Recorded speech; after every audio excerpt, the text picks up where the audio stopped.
I don't care. I don't think anyone else does. Right. No. Okay. Okay. Right. Let's get fully started. Okay. Drina, any news from you, darling? Or Um, as they would say down here, how you doing, doll? Any news from you, doll? I don't think it's news. It's just something I came across. It's about a Gokturk burial chamber. Yeah, I know. That's what I thought. It's in Mongolia, and the artifacts that are coming out of it are absolutely amazing. It's not a new discovery. Hang on. Let me get this. A goat's turd. Gokturk, Oh, right. Gokturk. Oh, God. Gokturk. Yeah. Not It's Mayhan Uol Kurgan, if that's any Kurgans, use. yeah. Yeah. No. What? The burial mound chamber. Yeah, good on them. Love them. But the things that they'd found in it, the colour on them was amazing. Yeah. And they had Colour on what? What? They had pottery figures. They had paintings.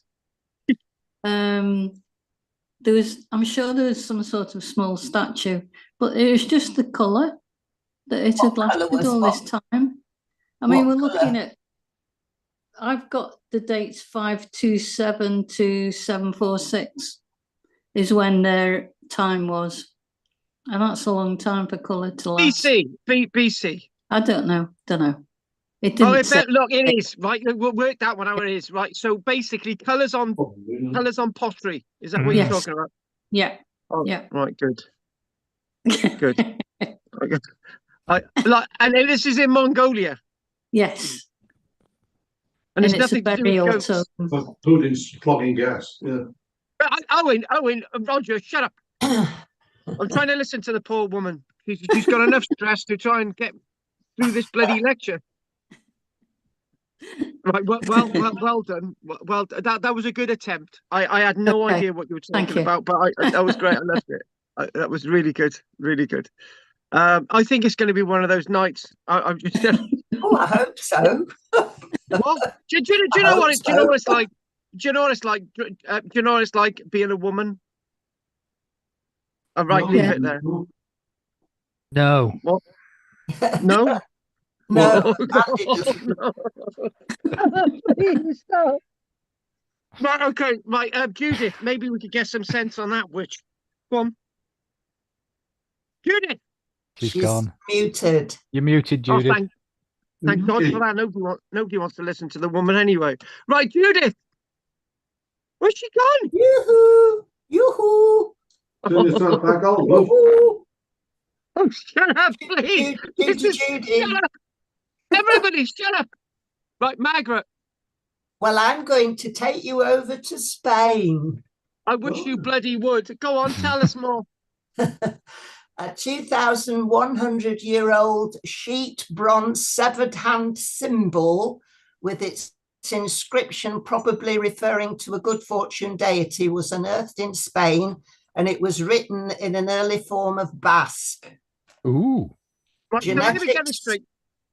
Right, so there was a hand. It's a severed sheet bronze severed hand symbol. Yeah. Well, where's the symbol? Hear about the genetic studies? No, I want to know where the symbol is. Well, is it where on the hand? I think the hand is the symbol. The hand is, yeah. Right. Yeah. Yeah. Severed hand symbol with its inscription referring to a good fortune deity unearthed in Spain. Genetic studies suggest that southern and Atlantic Europe, including Spain and the UK, were colonized by the same wave of Middle East originating Neolithic migrants. They entered Greece around 6,800 BC. Look, stop. It's just getting good now. Hang on a minute. It's just stop. You're talking about a hand in Spain, right? Yeah. From just before the birth of Christ, right? Yeah. And how can they do DNA on a copper hand? Well, genetic studies suggest that southern and Atlantic, I don't know, They must have found some other bits. Anyways, the whole of this is because This is too much. shut up. That Middle Eastern originating migrants in the early Neolithic are very likely to have spoken Basque-related languages. So that's what all that's about. Right. Yeah. So it's amazing what you can tell from a sheet bronze severed hand symbol, isn't it? Yeah. Is Yeah, well, is it like that? Is it?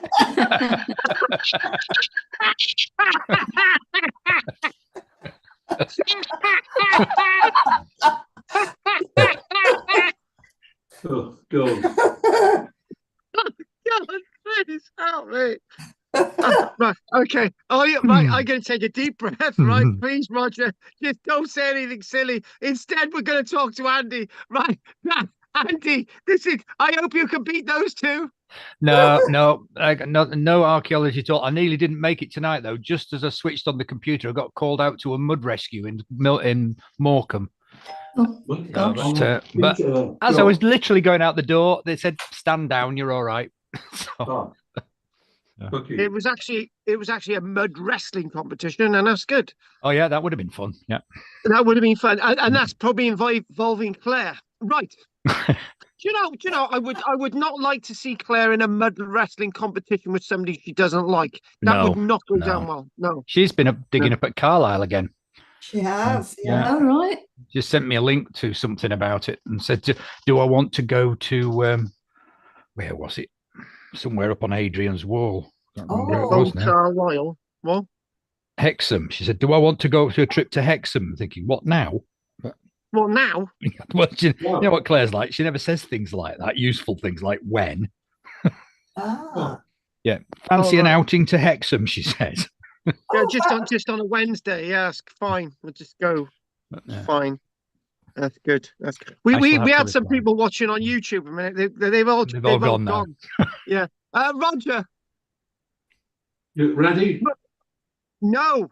Now take it steadily. There's been research done. I'll tell you now, there's been research done on the altar stone at Stonehenge. And there's a guy doing a PhD in Australia. A huge a geologist this time, not an archaeologist trying to be a geologist. Yeah. And they found out that the stone, which was moved in the second phase of development, so it hasn't happened, was most likely, and he'd been studying the Welsh Vercelli stones, was from the Orcadian basin of all red sandstone, and it was moved. It was something like approaching 500 miles.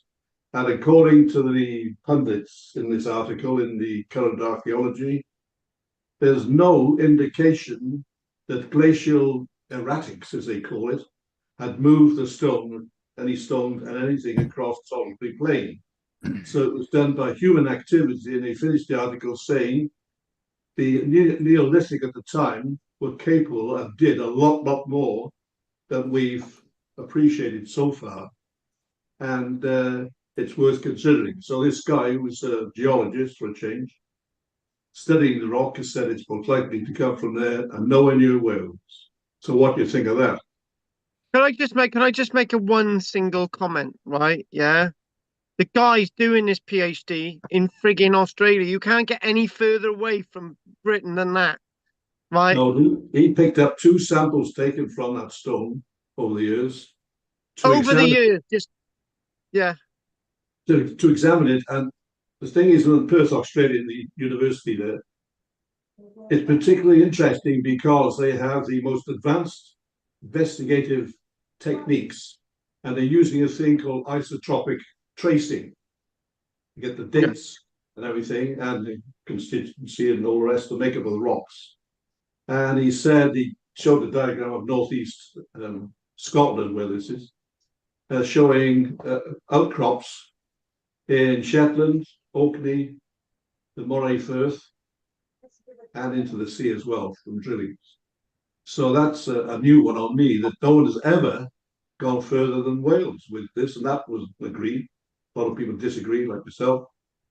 And now they got the guy who was working on those blue stones in Vercelli, and then been suggested by somebody as an interesting extra to his studies to look at these samples they had. And that's what came up. It said the current archaeology, and I thought, well, the curator, Heather so-and-so at Stonehenge, finds it very interesting, but hasn't said, oh, that's it, because it's still being investigated. But they're using this technique, which doesn't make sense to me. But isotropic tracing. Can I just make one single point, right? Why is it always Stonehenge? Why aren't they looking at any of the other sites, Stone Age sites in Britain? It's just, you know, well, they are in Britain because this came about through a consortium of professors in Aberystwyth Uni, London, to promote the study of a long running argument about Stonehenge. It'll go on forever. Yeah, this is a point. It's a lot of money. Because in Australia, they have to have techniques to help with their exploration for minerals, and to make it an easier, quicker, and safer thing because of the outback and the dangers and stuff. So they're developing techniques to sort of analyze for what they're after. That's essentially not as simple as that. But this PhD guy, Tony Clark, has sort of really got into it. And with the advanced equipment, it's the best place in the world just about to say exactly what's in these rocks. And what exactly are they? All red sandstone or whatever. But because they make the point that sandstone comes from many particles of sand, granules, that make up the rocks. So that could be a variety of stones. Quite interesting, but whether they'll follow it up much, I don't know. But he's doing this study. And I thought, well, that should stir it up because people have been arguing about, like yourself, that stones don't come from Wales. They're on the plains, but they're saying here, there's no evidence that there was any movement from glacial erratics. That's a strange term. It was human activity, which when you think of it, they can come down the coast, east coast, way down to somewhere and cart it across from, I don't know, somewhere, watch or something. So, you know, it's not all on land, but so okay, I thought that was interesting. Yeah, it certainly is. And I tell you what, by this time next year, they'll come up with another theory, like by another 4. But the thing is with this, Carl, is that what interested me, this is the first time I've read about geologists getting in on the act, not some sort of great thinking archaeologist who thinks he knows it all from looking at things and guessing, like Mike saying the whole site was moved over from Surrey to, you know, Salisbury Plain. All this guesswork, but this guy now is really dug down to the roots of it. And you think, well, there's something going on here which you just can't poo-poo because he's looked at the Welsh rocks in detail and he's studying them, PhD. And he's gone on to these as a sort of bit of a sideline, it looks like, because he written a thing in the Nature magazine originally, and people got interested, these professors at Aberystwyth and other places, latched on. And it's growing interest because they thought, well, no one's thought of this before. Who would have thought stuff comes from top of where you've been, Orkneys and that? Yeah, exactly. Oh no, it's not denying the stone. It's just obviously the movement and so on. It's just that yeah, obviously, as I say, there'll be more coming over the next few months, no doubt. This is the altar stone, by the way, in the middle. Exactly, the one in the middle. I think number. The collapsed stone. But then anyway, thanks for that, Rog. Thanks for that. And this is Morgoth, the new pet. Surrendering. No, it's Morgoth because it's all black. Yeah, right. Of course. And the only thing you can see is his eyes. Yeah. What? Morgoth, basically the fallen member of the Valar in the Silmarillion Lord of the Rings.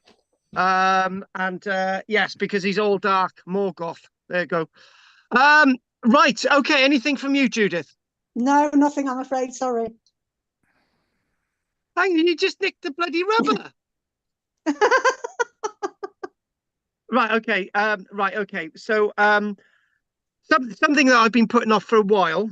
And probably for good reason, because I don't know if it's going to work, but we're looking at we're looking at my dissertation, and we'll just sort of scroll through it, and I'll pick out bits and I'll enlarge it. And I thought that's the best way of doing it, rather than trying to cut things out of it.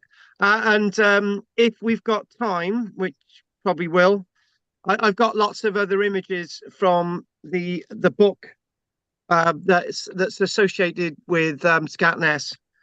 So some of the images are not brilliant, but there might be one or two images that we can pick out that you might not have seen and might not be able to get, to give you a different perspective on the Iron Age of Scatness, including, which I must have overlooked it. They actually found a Roman fibula brooch there at Scatness.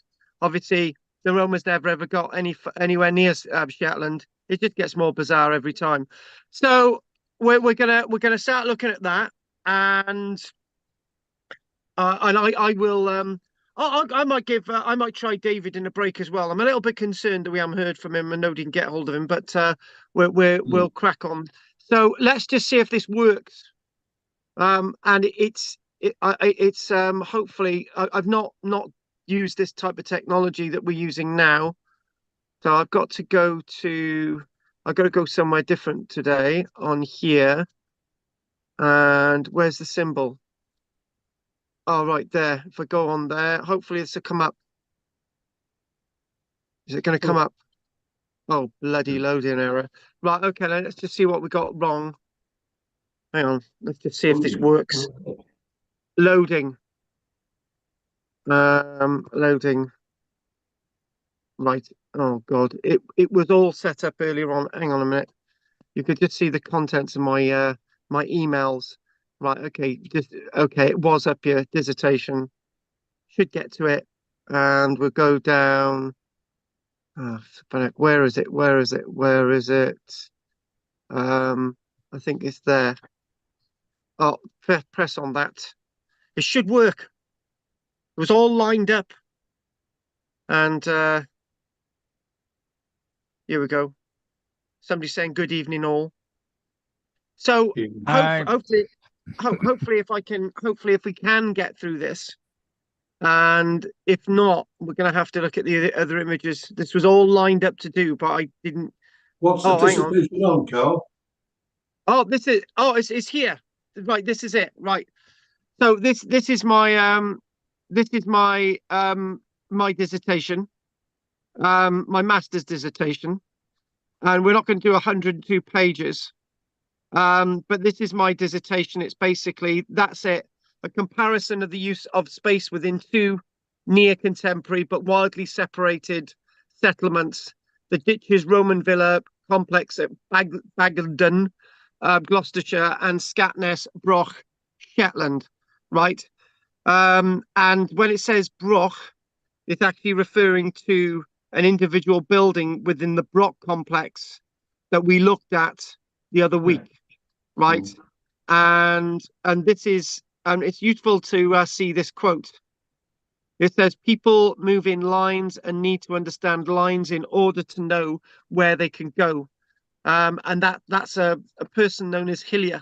So again, looking at that, what that means, people move in lines. We're continually moving. We're continue going forward. I need to understand lines in order to know where they can go. So obviously, it's a process. It's a sense of movement. I just got to let this get in. It's a sense of direction, or in other words, it's all about layers, and those layers cut through those lines.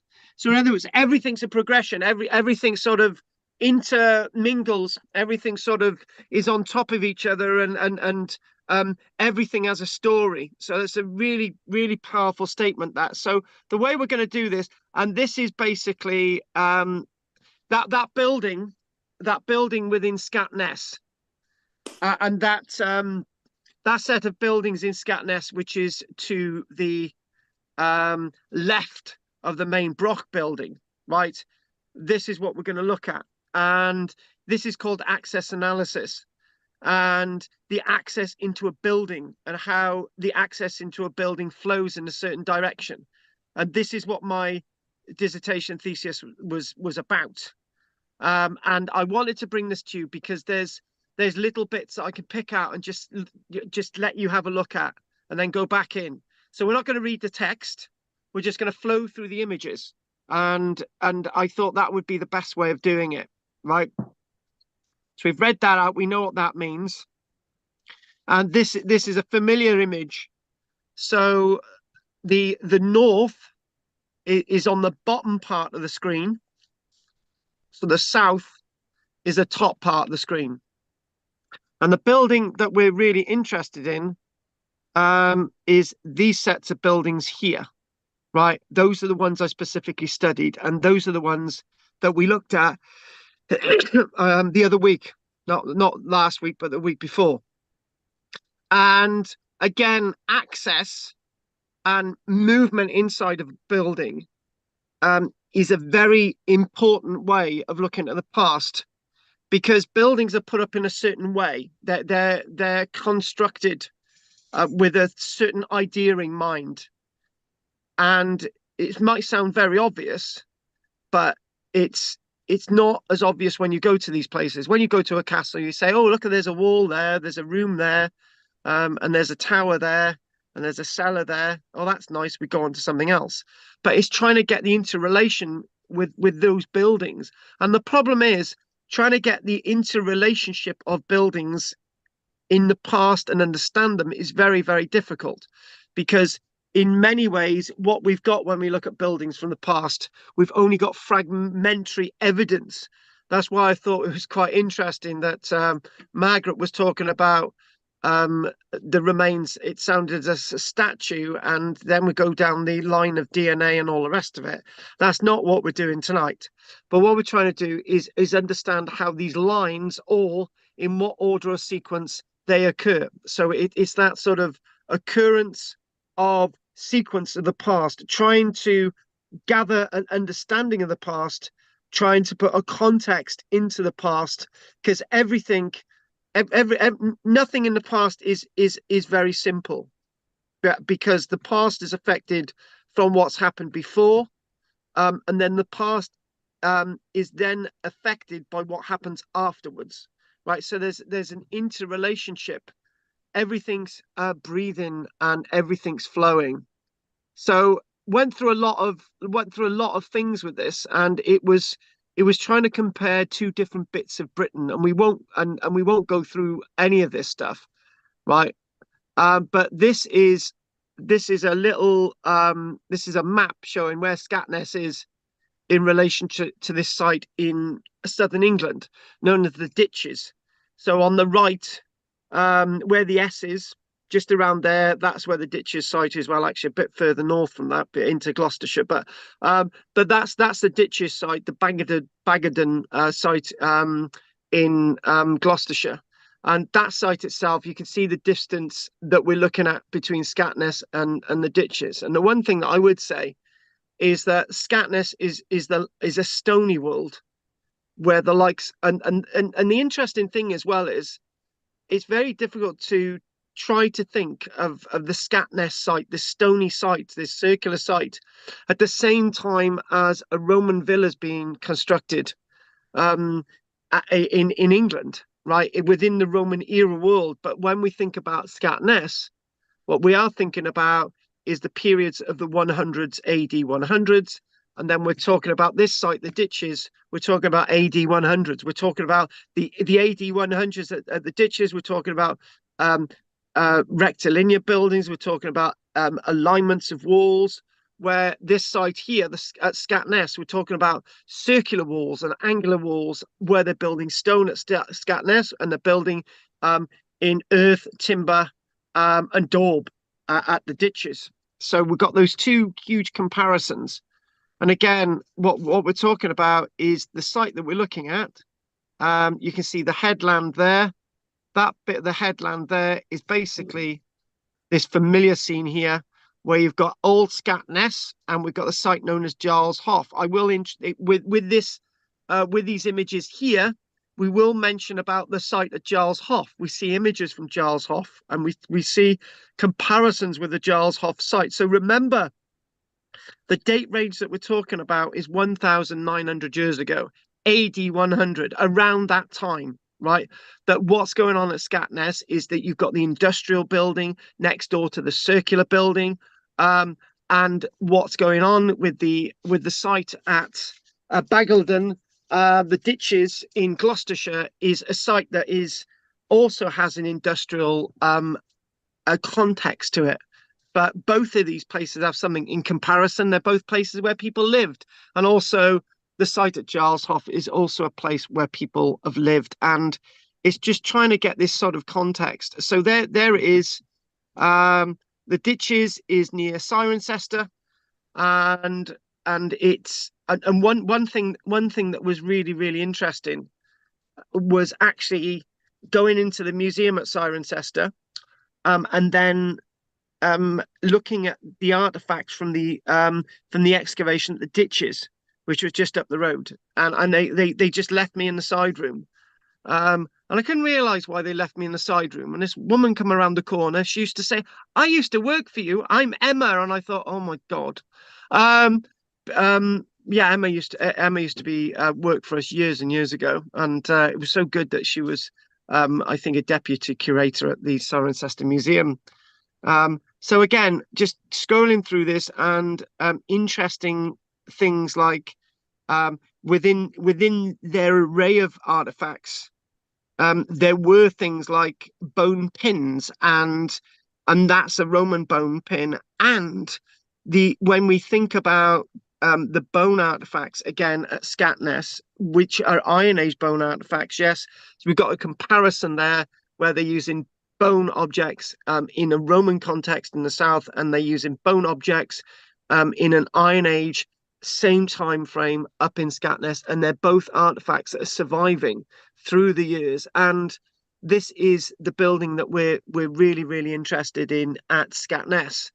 And again, to sort of give you an idea, this is structure 12, and on the right is structure 8, right? And Stephen Clark, that's actually, this is an image from my supervisor, my lecturer at University of Highlands and Islands. And what we've got, so we've got structure 12 and we've got structure 8 there. And what it is a flow of access into eventually this building here, which is basically that sense of access analysis. But again, we'll go on to that. And again, trying to sort of contextualize what the Scatness site is about. This is one of my own photographs. This is the sea. And actually, you know, I've been talking about the runway. Yeah. That's the runway. That's the airport runway, and there's no barriers. And if a plane goes off the tarmac there, it goes off the tarmac. And when we were so basically, this is the archaeological site on the right here, and over there's and basically sometimes you're driving across the tarmac as a plane is landing. Don't even go there. It's just a context I can't even get. Now this is put in here. This is basically in a way, I think I've put this in here for another reason, but my reason I'm going to use it today. This is a site of Gurness. This is another Iron Age site actually on Orkney, right? And the Gurness site, the difference between Scatness is where the archaeology isn't as tall with the Broch at Scatness, right? And the Gurness archaeology is quite tall with the Broch at Gurness and Orkney. But the buildings around, there's not as much left of the buildings at Gurness and Orkney, but there is a lot left of the remains that you can actually see with the buildings at the Scatness site. And again, it's all about comparison. And look at that there. This is what a Broch used to look like, right? And that is one of my own photographs. And this is the Broch of Musa. And when you think about the Broch of Musa being 12 and 13 meters tall, right? So the Broch remains like the one we've just seen, the likes of Gurness, where you're talking about the wall is 2-3 meters tall, right? this is what these brocks used to look like in, this is the Broch of Musa. And when I find these images, we're just going to dive into it. Again, I got a couple of images from the Musa, my photographs from Musa. And the weirdest thing was doing the work for this dissertation, is that other than looking at this report today, I've not looked at this report since I submitted it, because I just thought, I didn't think much of it, but I've just realised that it is pretty good. And when I'm, it's like typical of me. I just do something and I don't think anything of it, but it is actually pretty good. And I just thought, oh right, I should have looked at this before, and a lot of work did go into it. And the thing was, when I was writing this, I put the images in like 2 weeks before I had to submit the dissertation, because it was like the time frame and everything. And one of the things with Scatness, even though the site at Scatness, we think, you look at it and it looks like it's been fully excavated, it hasn't been. There are bits at the Scatness site, particularly the structure that we're interested in, structure 12, that was not excavated. There's unexcavated stuff at Scatness which they've just left, right? And again, this is the book that we've been looking at, the Broch and Iron Age Village. So this is the book that we've been sort of looking at the past few weeks. And again, this image, this is one of Stephen Clarke's images, and again, there's a very famous image that we've seen time and time again. But this is, I wanted to chuck this in you. When you go to these sites, this is actually a red clay, which you can clearly see there, which is also being found at Scatness. Now, the red clay, it may have been used in some of the walls and buildings as insulation, or to stop the wind blowing through on the inside. So it's like a red marine clay that's being used as a sealant. It's not as a mortar or an aggregate for the dry stone. It's just to plug the gaps. Now, one of the things I can remember when I was working, for example, in Spain, we're doing restoration work. And the way we did restoration work in Spain was that we got dollops of lime mortar and we just threw it at the gaps in the wall, right? And we just gently troweled that in, right? And that sealed the gaps. And this is what we're talking about. We're talking about filling inside gaps in the wall, to not really act as an internal render, to sort of fill the gaps, basically, to sort of stop the wind blowing in. It's not a constructural, it's not constructural clay. This is a dry. It looks like a dry stone wall building, but the building's been put up and then you put in the clay later. And again, you can still see it, Iron Age clay there, beautiful. And so one question that was asked, I think it was Anne. Can we see a little bit more of the reconstructions of these buildings? And this is building 12, and the building there, this is building 8 over here. And you would agree that this bit of the site, this is one of my images as well. This bit of the site, the reconstruction looks really good. And what they've done, they've consolidated it. What they've done, they've got a membrane there, and they've put these stones so that people could go around and sort of get an idea. So this is not really like the archaeology as it was excavated. This is how you reconstruct, how you conserve sites to make them good for members of the public to wander around. It looks a bit Purcell Brigade, but it's about, again, how we associate and how we react to being within buildings. And I'm sure that, okay, I'm gonna jump in. Right. So there's within our human existence, we all have a daily ritual, right? So I may get let's just spit it in there. I may get up in the morning. The first thing I'm going to do is go for a pee, right? Or I might actually put the kettle on, and I might forget I need to go for a pee, and that's it. I put the kettle on, and then I go outside, right? And I deal with certain animals in a certain order, right? Without knowing it, right? And it goes on to the other week where we basically mentioned about Judith was saying about how she puts trousers on in the morning, right? We've all got a set sense of rituals. It's not OCD. Well, I've got OCD, worse than most people, but most of us have a certain sense of obsession in our character. And this is with buildings as well. When we move around a building, my mum, for example, right? I'm trying to give you an idea why access analysis is important, and how we enter buildings, and how there's a certain ritual that we do, and then you think, well, they didn't need to do those rituals in the past. We don't need to do those rituals today, but we still do. So that's why we look at rituals in the past and how buildings worked, right? So that bit over and done with. My mum, for example, my parents own this massive house, right? Huge house, and it's kept immaculate, right? It's huge, right? And basically they've got a downstairs, they've got a hall with stairs, and on the left you've got a big room, and in front of you you've got another room, and on the right you've got another massive room, and on off that room you've got the kitchen, and another thing you've got another massive room, and then you've got a toilet. That's downstairs.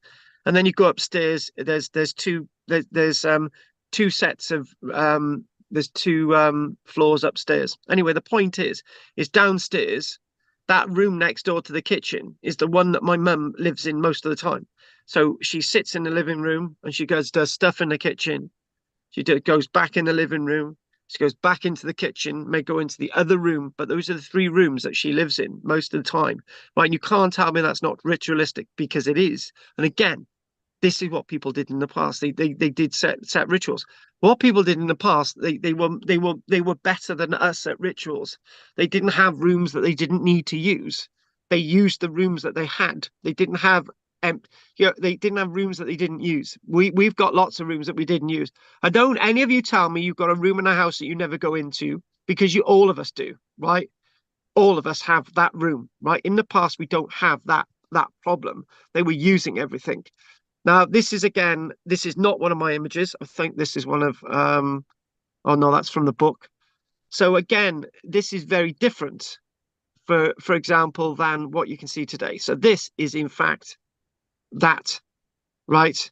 So this looks very different than that, right? And the one thing is, well, is you can work out what's going on here, right? But you can't really work out if you're a member of the public going here, right?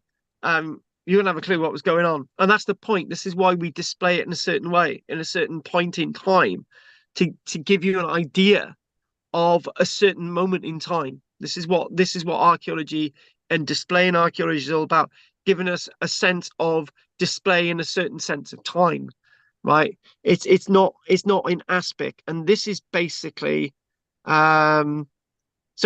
so if we look at this, right, it's the other way around actually, but we're not going to do that. So this is north is looking down here, and north is looking up here. So if we help us a little bit to sort of orientate. This is room 8. So if we go here and we go here, not that there, that is room 8, right? This is room 12, and the way into room 12 is here. So if we go back out of that, this is the other way around. This is room 12 here. Hang on. This is room 12 here, and this is the way in. So it's just the way it's orientated. But you can clearly see that on there, it's numbered for a certain reason, and it's numbered for me and you, right? And what's going on is these are the access points. And what we mean by access points is how we go into a building. So in other words, if without the charts and stuff that I've got, which I'll be showing you, right? If you I'm not going to ask anybody on this because it's not fair, but what we're going to do, we're going to enter this building, It's where you go from this bit, where you actually go into the building from that bit, right? Do you just go straight forward over to here, right? Or do you actually go this way? Or do you have or do you go into the building and actually have a set routine, right? Do you do something like this? Or, all of these things are to be thought about, but it's never as easy because there's one thing that this building has that we don't have. And smack bang in the middle, you've actually got a fireplace. Now that changes what you do with the building. You can't go straight forward. That you can't walk into the fire because the fire is going to be operational 24/7. And one thing I've realized, right, is that I've actually got a wood burner here, right, and it's working now properly. The room's not full of smoke, right? But this wood burner, right, uses a hell of a lot of wood every single day, right? And you're just thinking, well, we've already had this conversation, right? This one building here, remember we've had that conversation, was it actually, because they use this building for the period of what did we work out, about 200-300 years before the birth of Christ, 150-200 years after the birth of Christ, 300-400-500 years, and the point I made was that they lived in this structure for a very, very long time, and there must have been something about it. It was dark, right? Or was it dark? The question was it dark or wasn't it dark? There's two questions there. We're not going to answer that, but the fire in the middle would have probably been lit most of the time, because the fire in the middle, what does the fire in the middle do? It's needed for everything. That water, the liquid, the heat, the making preparation of food. It's needed for everything. Okay, if you want to make if you've got a bow and arrow, right, you need resin, right, to mount the fletchings and the bodkin, right? And how are you going to do that? You're gonna need a cauldron with the resin in the middle, and that you're going to need that. So how are you going to cook food? Well, you're going to cook food because you need it over the fire. Okay, and basically everything needs warm water, and this is going to be burning all the time. And again, so it's trying to work out what is exactly going on. And so what we're looking at is that it basically mentions the word cells, right? And where are we now? So cell 5, looking from the communal zone 1. So if we go to this, right, where is cell 5? That is basically, there's cell 5, right? We're looking this way. Right, that C1 is the communal zone, right? So looking that way, you're looking towards 5. I don't want to overcomplicate this tonight, but basically what you're talking about is this is an important point, looking back into where you're entering this place, right? And what this is rather interesting when we think of Corblin, maybe if we go back, that's what Corblin looks like, right? Corblin sort of overlapping stones. That may have been what was above each of these individual cells 3, 4, 6, 7, 8, 9, or was it not? Right? Or it may have just been roofed over in one. We don't know. We don't really know what was going on, right? But when we talk about Corblin, right? When we talk about Corblin as an idea, this is looking up at the ceiling. So you've got these overlapping stones. They get narrower and narrower as you go up, but you have a cone shape, right? And these are very, very strong things indeed. This type of Corblin structure is actually looking up at the ceiling. And obviously, this it's really difficult to actually show this without having a 3D sort of image. But that's actually at the Brocha Musa. And again, the Brocha Musa, as you know, is quite a few meters high, 12, 13 meters high in places. So again, what we've got here is we've got these individual pillars, right? What are these supporting? Are they supporting beams on the roof? Are they supporting individual cells? What are these about, right? So that's from the reconstruction, right? And this is the thing, with when this building, like the spokes on a wheel, when this building is developing in time, right? What you've got hang on, get rid of that. What you've got a circular building, and you've got these piers organized around the building, right, like this, right. Then later on, what they did do, they actually filled in the backs of some of these piers, right, to sort of make them cellular like, right. But some of these piers are sort of left open, so that people can move behind them. Other ones are actually closed in. So what we've got here, this is what we've got is, if we go back a little bit, this is actually, it looks really nice, that bit. And what this bit is if we go back, sorry if we're going dotting back and forth, making us dizzy. Where we are now, we're actually in this little bit here. We're actually in this area. So we're actually looking down this way. So we're actually looking south.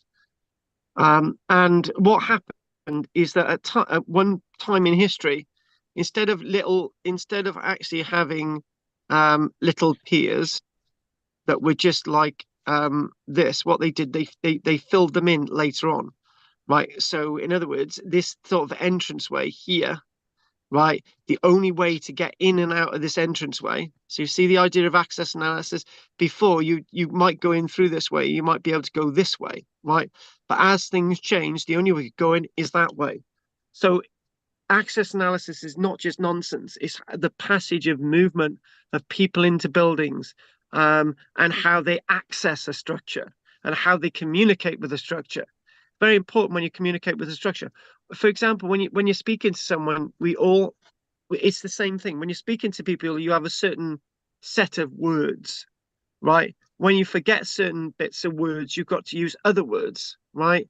And when it's basically the reverse. When we're human beings, it's the reverse of when you're a child, you have less understanding, you get more understanding, right?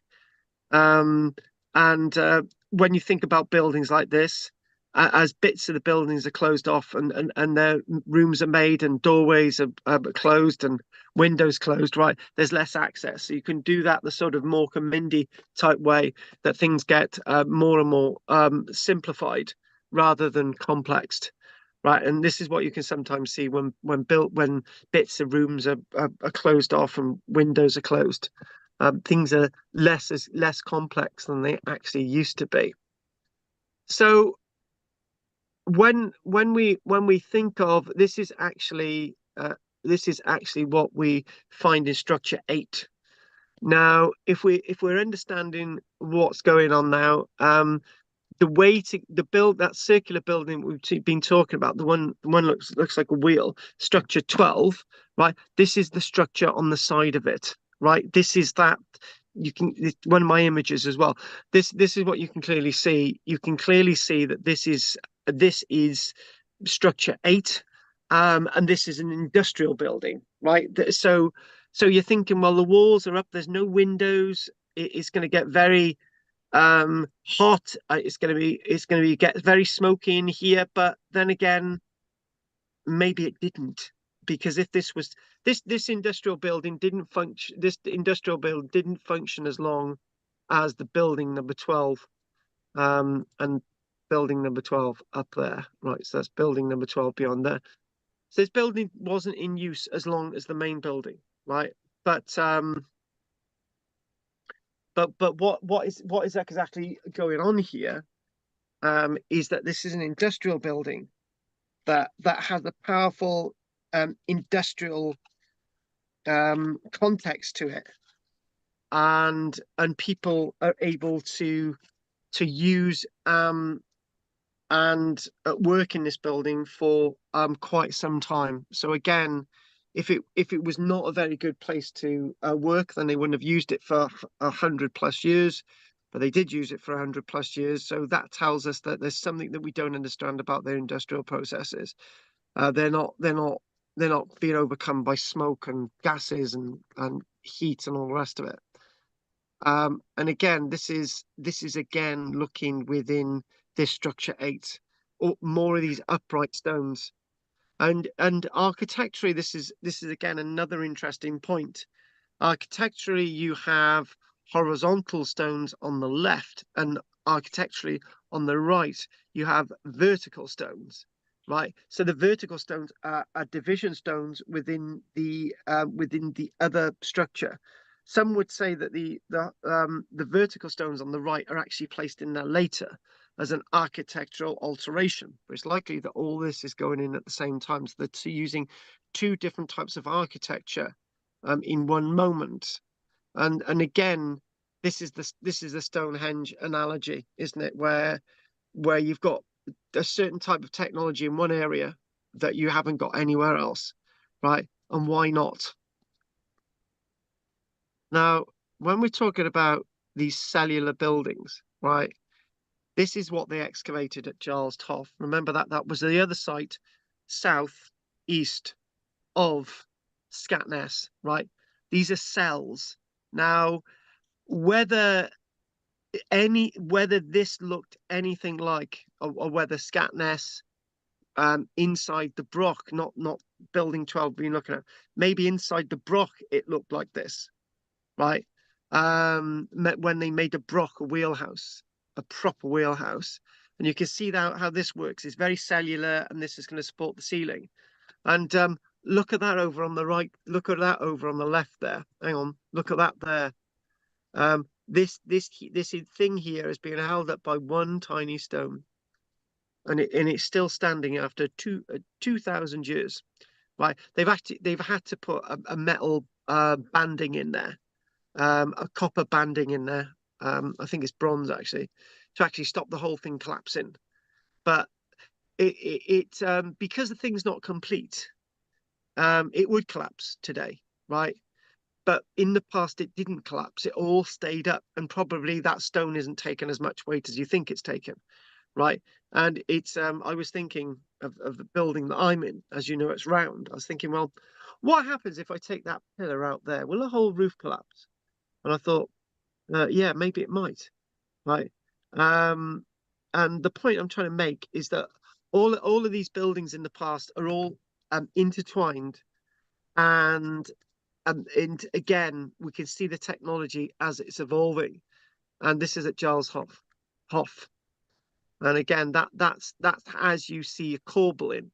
So these piers coming together. So what we're talking about, just a reminder, not that, just a reminder, these are circular structures, right? And these are when the piers are actually attached to the wall, right? And then this here is actually a cellular-like structure. So this is what we're talking about. That's what we're talking about, Giles Top. So what we're going to quickly do is we're gonna try and do a little bit of comparison stuff, and then we're going to go back to Scatness. And I'm just realizing that yeah, I'm into the flow on this. I'm going to try and make sure that we don't try and do too much of this in front of us, and we need to try and get through it in a way. And also, if anyone is interested in a copy of this report, then please let me know, and you can get the full copy and the edited copy as well. Because in the original one, I had somebody look at it afterwards, and I found a couple of spelling mistakes and stuff. So, but that's fine. Now, this is that site in there it is. This is that Roman site in the south, just north of Cirencester in Gloucestershire. And this is that this site, I can't even bloody say it, Bagenden. And what it is, again, what they've got a site that starts off with they've got a cellar there, right? And you can just basically, that's what's been cut into the rock, right? But with this site, in fact, with the site, is that the rest of the buildings are going to be the rest part of the building is composite. So the ground floor is like stone, but the rest of it is going to be earth and timber and daub, and then clay and tile, all those types of things, clay, tile, daub, and all the rest of it, things that we're not really familiar with the likes of Scatness and so on, right? So we've obviously cut this stuff into the rock, right? And then, you know, they're using timber and all the rest of it to have that sort of overplay that interpretation with the archaeology below. And this is how simple this site is at Bagenden. And it's a lot more simple and it's a lot more easier to understand. Or is it? Right? And that's the thing. Is Roman buildings easier to access and go around? Or are they more complex? That's the question. Is the Roman world as complex as the Iron Age world at Scatness and maybe the Musa as well, those great brocks, or the site of Gurness on Orkney, right? And how people connect with these buildings. Remember, I tell you what, right? It's so much easier getting up in the morning. You get up out of bed, you look out the window at the view, and you can see more or less all the way to the sea, which is 20 odd miles away, right? And you've got a toilet there, and you've got a little kitchen over there. You can just go from that place to that, right? That's me. But you guys, you've got to go downstairs, you've got to go to kitchen, you've got another toilet over there, you've got another living room and another place, your bedroom somewhere else. You've got to heat the whole house. Well, I heat this area and it's all heated, right? So my life is a lot more simpler than your life, right? Except we don't have much privacy. So you guys have privacy. That's one thing you've got over me, right? And again, this is all really important when you think about access and movement around buildings, right? Do I want an open plan building, right? Or do I want an enclosed building like you, right? This building, this Roman world is an enclosed building with loads of different rooms. When Scatness is more open, right? So my world is like the Scatness Iron Age world, right? Your world is like the Roman era world, right? And I know somebody tried to say something then. Who was it? Nobody. Right, okay, that's fine. So if we move on, right, and we think one thing that this site has in common, Bangerdon has in common with Scatness, they've got molds at both sites. They're smelting metal. Then they've got molds at both sites. So there was an Iron Age site, again 1,900 years ago. They're smelting metal, right? And in a Roman site 1,900 years ago, in the same time frame, they're smelting metal as well. So they're doing exactly the same thing, except the buildings are very different. But when you start to think about these two cultures, the Roman era culture and the Iron Age culture, and I say they're completely different, actually, you might start to see that they're not as different as I'm making out. Right? It's so easier for me to do the Iron Age and say, look, they're different. Look how different they are, right? But then when you look at the Iron Age world and you think about the Roman world and you think about, well, if the Roman era didn't come to Britain, what would have happened? Well, maybe we would have still had 1066 and the 14th of October and the defeat of King Harold and the Normans come over, and we'd still be on the same timeline. I'm not gonna thank the Romans for too much, right? Because maybe we would have become civilized like the Roman world without the Romans. And you see this in Scandinavia. Finds bags, there we go. At the Ditches site, the typical labeling on finds bags, you've got the evidence of metalworking, slag metalworking at Bangledon. And again, what it's talking about is different phases. Again, phases, the Ditches site, the phases, an early site, and the site develops, and it's talking about the second site, and the site develops again into this moment of the AD 100s. And you can note the difference there, 100s CE, while I use AD 100s now, right? And I've told you why I do that. And those that don't know why I've gone back to the old technique is simply because maybe I should have been using AD from day one, but then again, that's life. Now this is a point. This is one of Stephen Clarke's images, and he not Stephen Clarke, Simon Clarke. Stephen Clarke was another Clarke who I really respect. Another archaeologist is Simon Clarke. Anyway, this is an image from him, and this is basically saying in Moray in Scotland, the size of the buildings that we see at Scatness are the same size of the buildings that we actually see in regards to timber roundhouse buildings, right? Now this building, wow, is 15 meters in diameter. Some of the buildings at Scatness include the thickness of the walls, you know, you're talking about 10, 15 meters, you know, 10 meters wide, 11, 12 meters wide.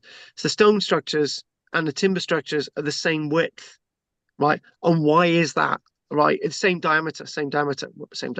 So circular. Why is that? Simply because it's I think people realize that they need a certain area to live in, and need an open area to live in. 15 meters wide, I got to be honest with you, is frigging huge, right? Is absolutely huge.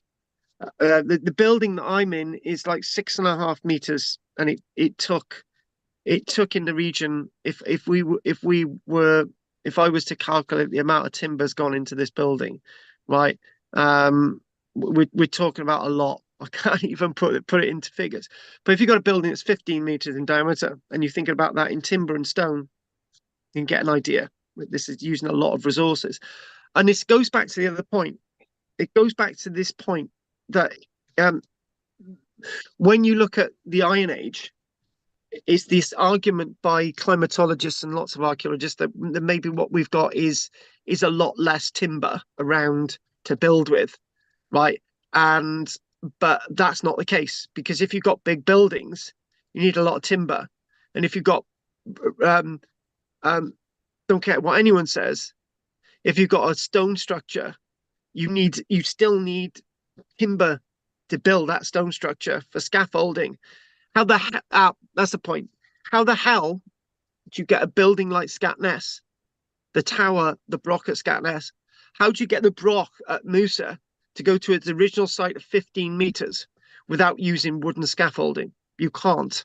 You need timber to get the Broch of Musa that size. I know you can argue maybe you could do it with you could do it with just stone and so on, but it makes a hell of a lot easier with timber, right? And obviously you're going to use lots of timber for the roofing and so on. So maybe we're looking at the Iron Age in the wrong way. Maybe there was a lot more timber and forest, woodland and forest around than meets the eye. So this is talking about access analysis, spatial syntax and access analysis. I call it access analysis. And I'll just read this out to try and make sense of it. Syntaxes, access analysis, combinatorial. You ever come across that word before? Say it quickly. Combinatorial structures with combinatorial. Go on, job done. You got it, Rog. Which starting from ideas that may be mathematical, unfold into families of patterned types that provide the artificial world of the discrete system with its internal orders of knowables, and the brain with its means of retrieving descriptions of them. Syntax is the imperfect mathematics of the artificial. So in other words, what we're saying there is everything has a connection. Everything's got some way of order. No matter what way you look at it. Toggle, I don't know why that's in there, but it is. But then again, it's in there for a reason. Again, access analysis, a means of investigation, the relationship between spatial order and society. So when again you're looking at the past and you're looking at how rooms work, is how society was. You see what we did there? So by looking at how you work around a building and a room, the order of things, the way spatial, where the fireplace is, where there are no windows, when I got windows here and when you got the doorway there. So what was that, Rog? No, it's a death canal. Get going. Cool. Well. But you said about getting a copy of all this. What's the cost of that? If you wanted a hard copy, right, then we could try and get a few printed. I think they might be about £20 or something like that. How much? You might about £20, £25 or something. We could get you a nice, really bound copy, and we could get that to you. So, if anyone was interested, then we could get a really good copy done. I'd get our printer. Then just think about that. Anyway, back to what I was saying. Sometimes what we do, we make history simple, right? And maybe I'm a victim of doing this to try and get it across, right? So you've got a roundhouse, you've got one doorway, right? You've got a low beam doorway, right? It's low lying, so you can get in. And I talk about the heat being able to sort of rise, and you've got a heat layer in a building because the doorway's only a meter high. You can just creep in there. You've got no windows and so on, right? And I just make it simple, right? But what happens when you're inside that building? You've got a fireplace directly inside you, right? And you've got somebody's bed over on the left, or you've got some animals on the right. You don't upset the animals, you don't upset the person who's sleeping, right? So which way do you go into a building? Now you can actually see why we need order, right? It's not just as wandering inside a building. We all do it, you know. When I've got a ritual when I go to my parents, not an OCD ritual. I go in through the back door, right? My parents' friends going through the front.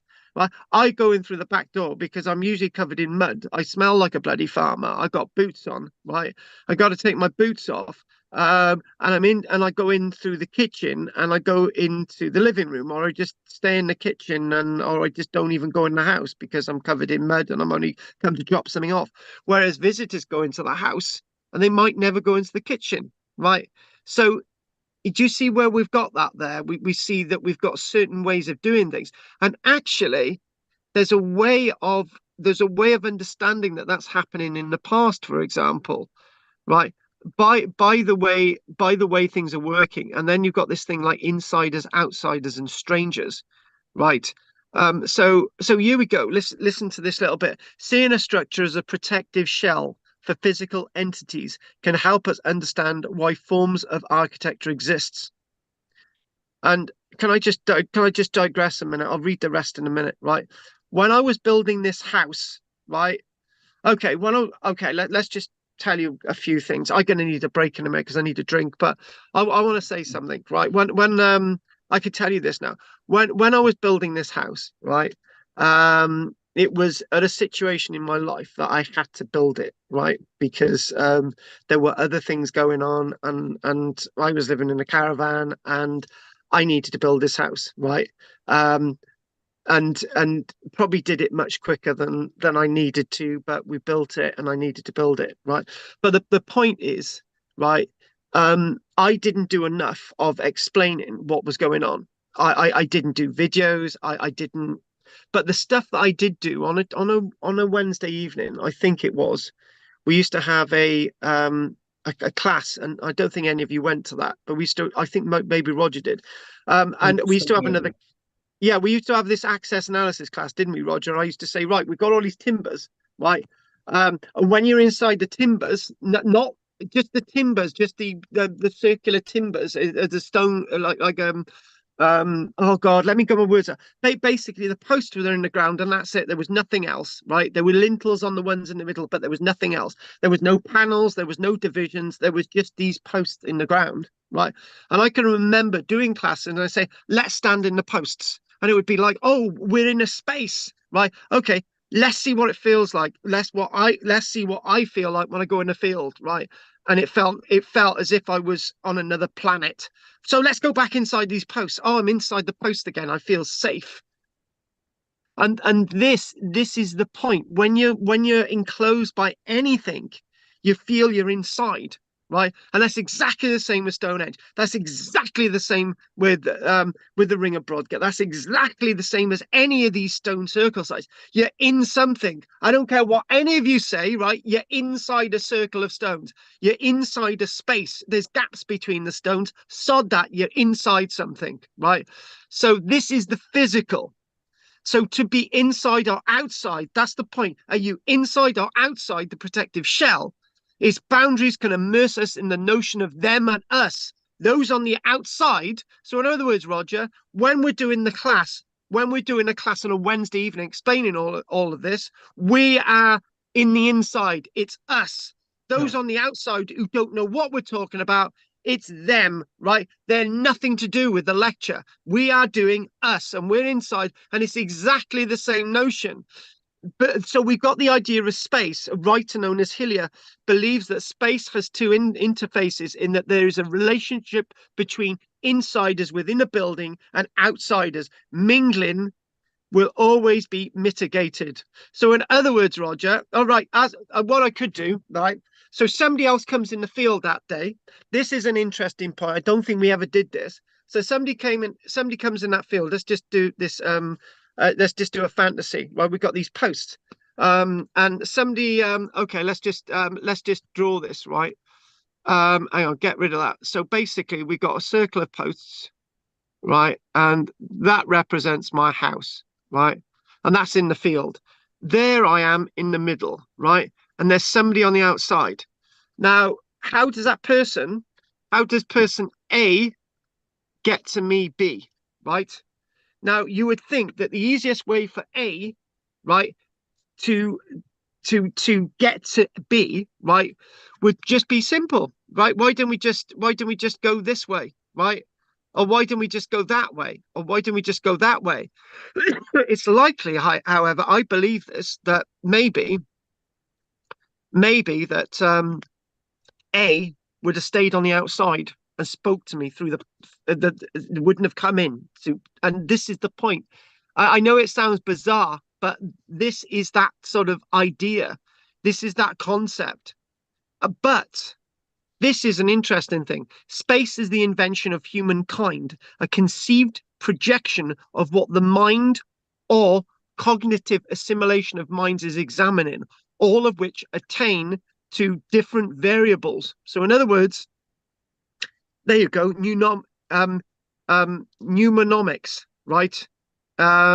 Basically for encounters between sentinel beings. So in other words, we're sentinel beings. The cat is not a sentinel being. The dog is not a sentinel being, right? We are sentinel beings, right? We get the idea of insiders, outsiders, and strangers, right? So strangers, that's something else altogether. And this is, again, there's loads of really interesting stuff there, but again, it's the idea of inhabiting a space. Here we go. Society itself is a kind of clock whose moving parts are individual human beings, right? That's the point. And one of the points is that all of us are listening to this presentation tonight, right? And the stage is Zoom. And the stage is us little group of archaeology company. The stage is us learning together tonight, right? Each of us are individuals within you listening, whether you're online, there's the 6 or 7 people on YouTube, there's you guys, there's me, right? Each of you will come away with a different interpretation of what I've said. One of you might think, why the hell did I bother tonight? Others might say, oh, that was really interesting. Others might say, I want to learn more. Judith might think that I said one thing. Roger might think that I said another. You're all actors on this stage of learning things, right? But when it comes to this sort of kind of clock, this idea of society that we begin to, all individual human beings, this is really important when we look at the past. The past is something so complex, and how we look at it and assimilate the past is really, really important. Now, I'm gonna chuck something out there, and Judith will know what I'm talking about. Right, here we go. Look, before I mention the Judith thing, To Dwell in the White House of the World by Mencius. Right now, if anyone knows the work of Mencius, who's a Chinese philosopher who lived 300 years BC, right? Mencius wrote, he said, in success to share one's principles, in failure to live them out alone. These I call the qualities of a great man, right? So in part of that, To Dwell in the White House of the World, and it's a beautiful piece of work, right? Now, Judith, this is Ingold's journey, and one thing one thing I'm doing at this minute, and I might actually change to doing something else soon, right? But at this minute, I'm looking at the faking of the art, the evidence associated with King Arthur, is faking the evidence of King Arthur the right or the wrong thing to do, right? Most of us will say it's wrong. I would say it's wrong, but for some people to have a belief it's the right thing to do, right? And again, going back to this directly links in with this object inability to determine a boundary between one layer and another, right? So that is exactly what I've just said, and one thing about history and archaeology and how it all interplays with the likes of layers, Tim Ingold, all that types of movement. And there it goes. This artifact has been fired in a kiln, which has heated one side more intense than the other.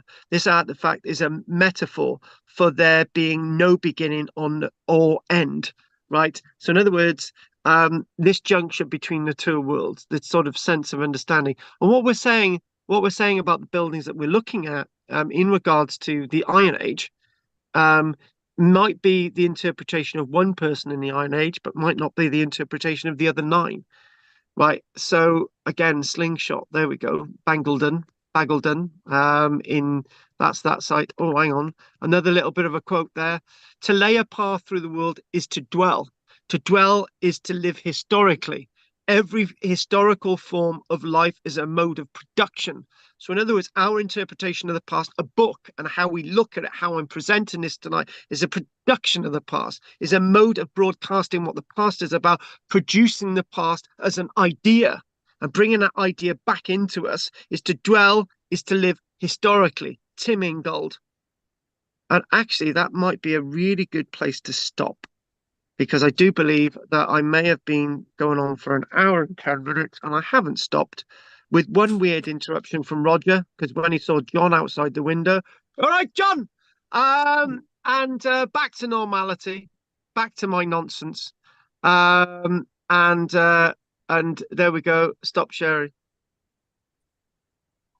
Good. Sorted. Right. Judith, I want you on first, babe, before we have a break. Oh no, go on. Right, Judith. Now I want you to react to what I've just done. Was it too much? Did you get any interest out of it? Was it total rubbish? How have you felt? You can say whatever you like. You're among friends, but Andy's going to slap you across the face. Oh, no, it's really interesting. I like to see how people might have lived in the olden days, because it isn't that dissimilar to now, is it? We've all got a fence or a hedge, and we've all got 4 walls and a roof, and it's not that different. And most of us have got a dog or a cat or a chicken or something, haven't we? But most of us haven't got 23 sheep and 2 turkeys. No, that's true. Yeah, and 60 chickens. But the point is that when we're not exactly dissimilar to people in the past. I'm going to say this: up until 10 years ago, right, the way I'm living now would have been impossible, right? And the reason why the way I'm living now, we've got Jackery batteries, right, which we can just simply get solar panel. We can charge them up. We can carry them around. We can put them in. I can operate a computer, a toaster, a PC. A small heating device. I could do everything with these blocks, right? But 10 years ago, I couldn't live like I am now. In fact, I wouldn't have been able to do it, right? But now I'm able to do it, right? The point is, but without this technology, right, I am more or less back into the Iron Age. We're not too much of a skip and a jump from the Iron Age, right? I can't operate my cars without petrol. And where does petrol come from? Saudi Arabia or from Scotland? Without that petrol, I don't have an operational car. So I'm going to have to travel around using a horse and cart. So we're not far away from these people. We're not far away. and I think we need to recognize that, because I don't think we recognize that, and to try and connect with these people in the past is so important, because by understanding how they lived, we can maybe understand how there are points that we can actually live in the present moment. That was quite deep. Christ. Right. Anyway, Judith, we'll move on to Margaret. Well, I'm not. What? Is it me? Is it me? No, that's fine. You've spoken. That's good. Trina. No, Margaret, go on. You do know it. You are. Oh, you are awful. It's terrible. Like Shut your face, your tart. Are you still speaking on that chat group on online? What chat the group? The archaeology Facebook chat group, which Anne was going on about last week. I chatted to Anne on it once, but yeah, I haven't joined in since. Oh yeah, there was two people having a go at each other the other day, and it was quite fun. Yeah, I saw that. Yeah. Now, what I was going to say is, I'm not happy amongst large groups of people. I find it too much to cope with. So I'm all ears. Go for it. I think back then you wouldn't have had a great deal of choice, would you? You had to work in a community. And I'm just wondering how I would have coped back then. I think I might have found it quite difficult. Yeah, but hang on a minute, right? What you've just done is presumed from two bits of evidence in two different parts of the world that's how everybody lived, right? How do we know that there weren't people like you?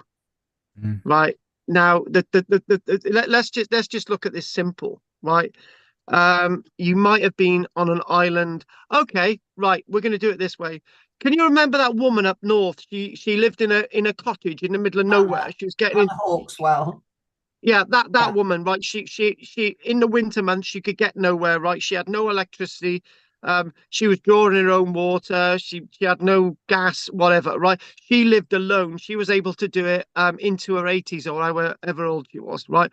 So but that, when you think about it, when you think about it in a way, she has got modern mod cons, right? She has got access to water. She has got access to modern hybrided animals. She has got a roof on her head. She has got glass windows, right? So, she's a lot better off than people in the Iron Age. However, how better off was she than people in the Iron Age?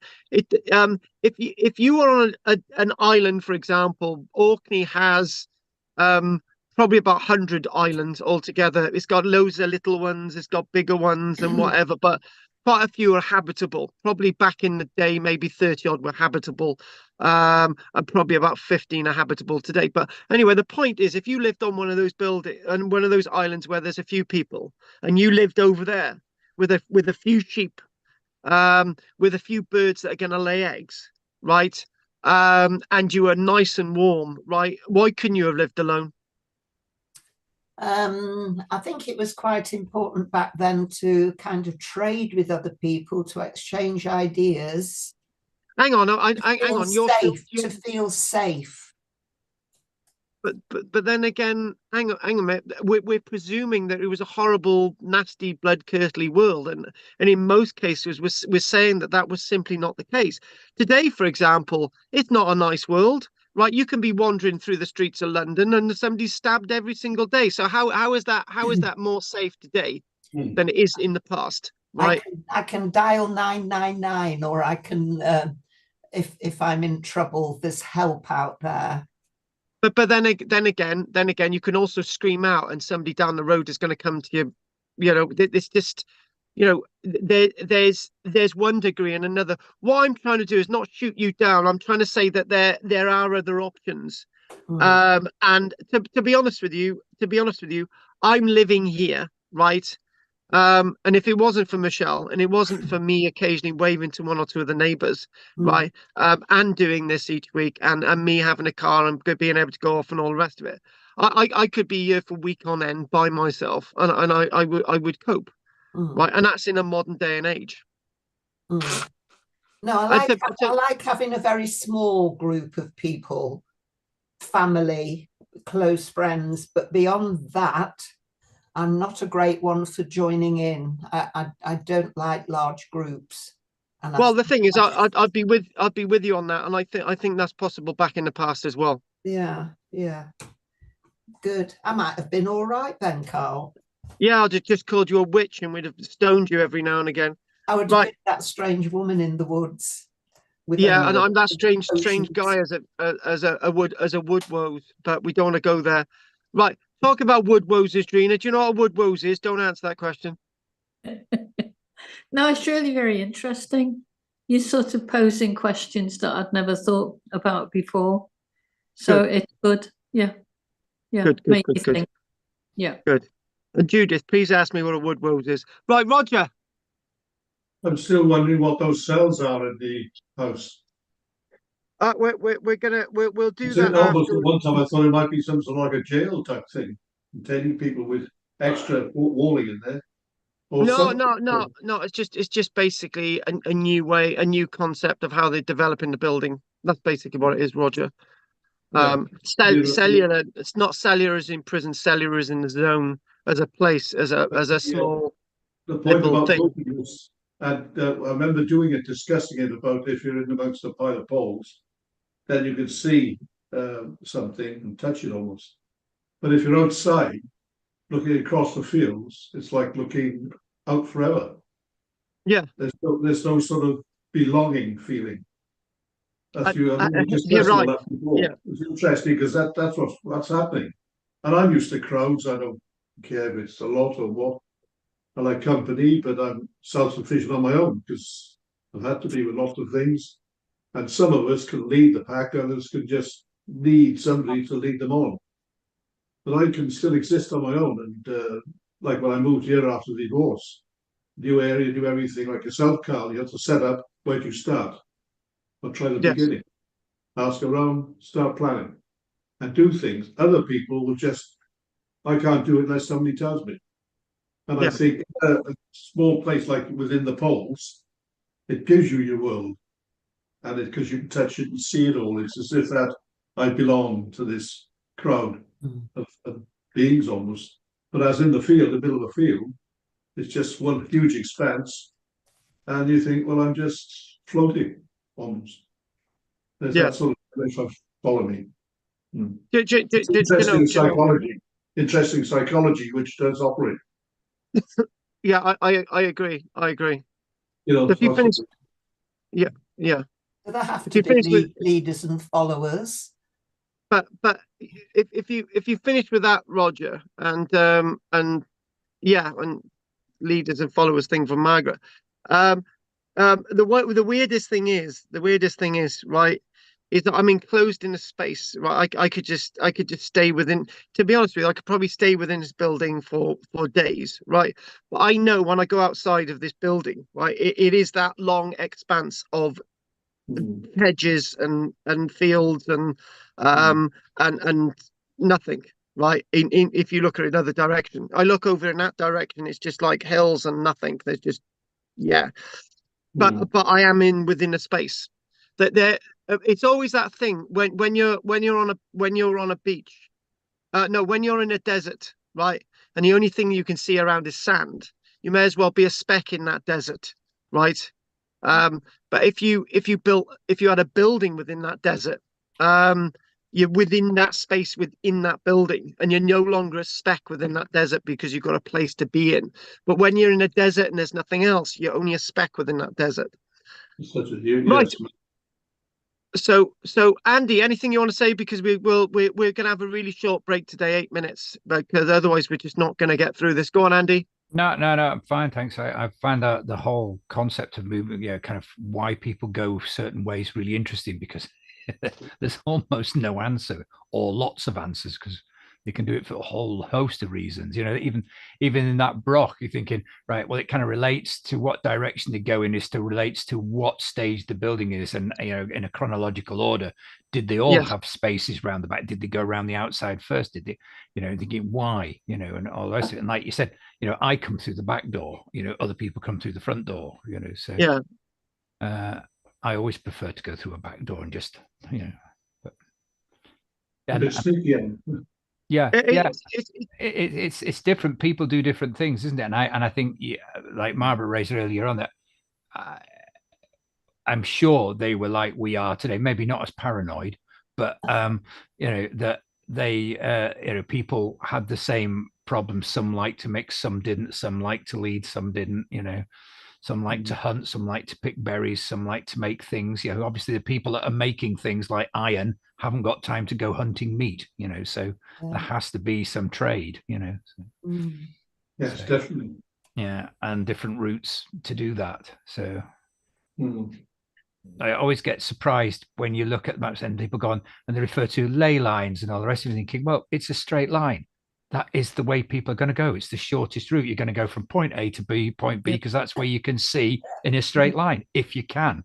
You're not going to go 5 miles to the left just for the fun of it. Well, you might, but it's like the Romans building straight roads between all the towns, and then somebody pointed out ages ago, maybe the towns were already there in a straight line. You're thinking, oh yeah, didn't just because they were there, you know. Thinking, that's they why didn't build it in a straight line. The line was already there, you know. So yeah, exactly. Yeah, if the place is there and there, you're not gonna. Yeah, that's why you've got to go from A to B.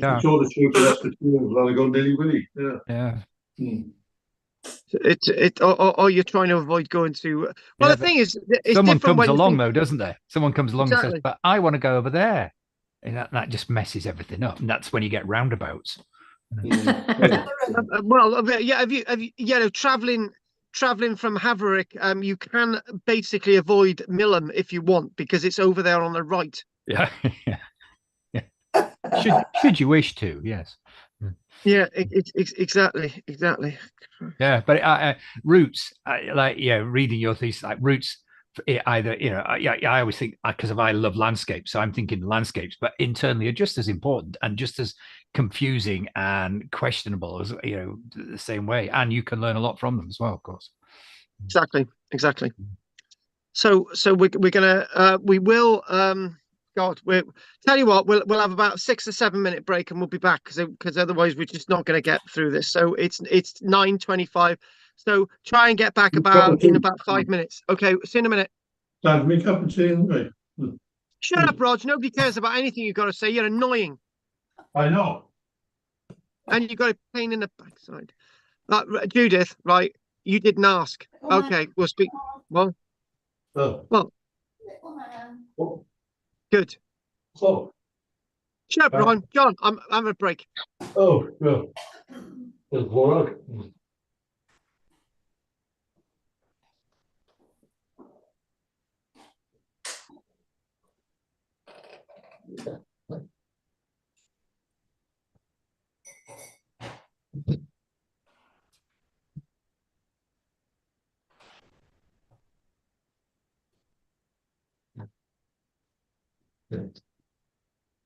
Words.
Excellent.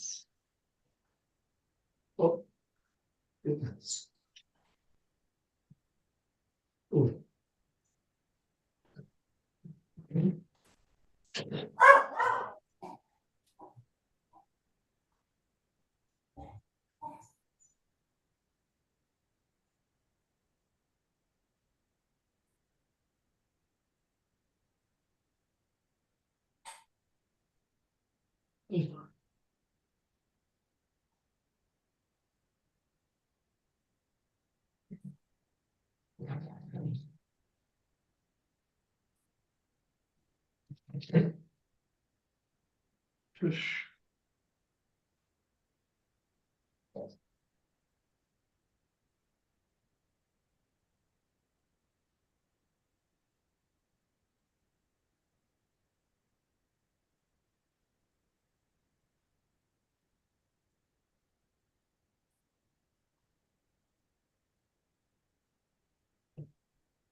Closed up.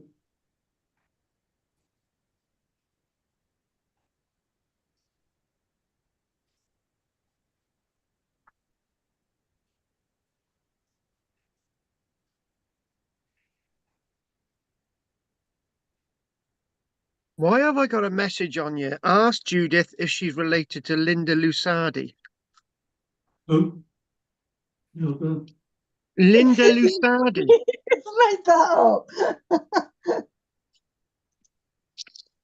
What? Somebody asked me if I was related to Sue Pollard. No, Linda Lusardi. Who's that?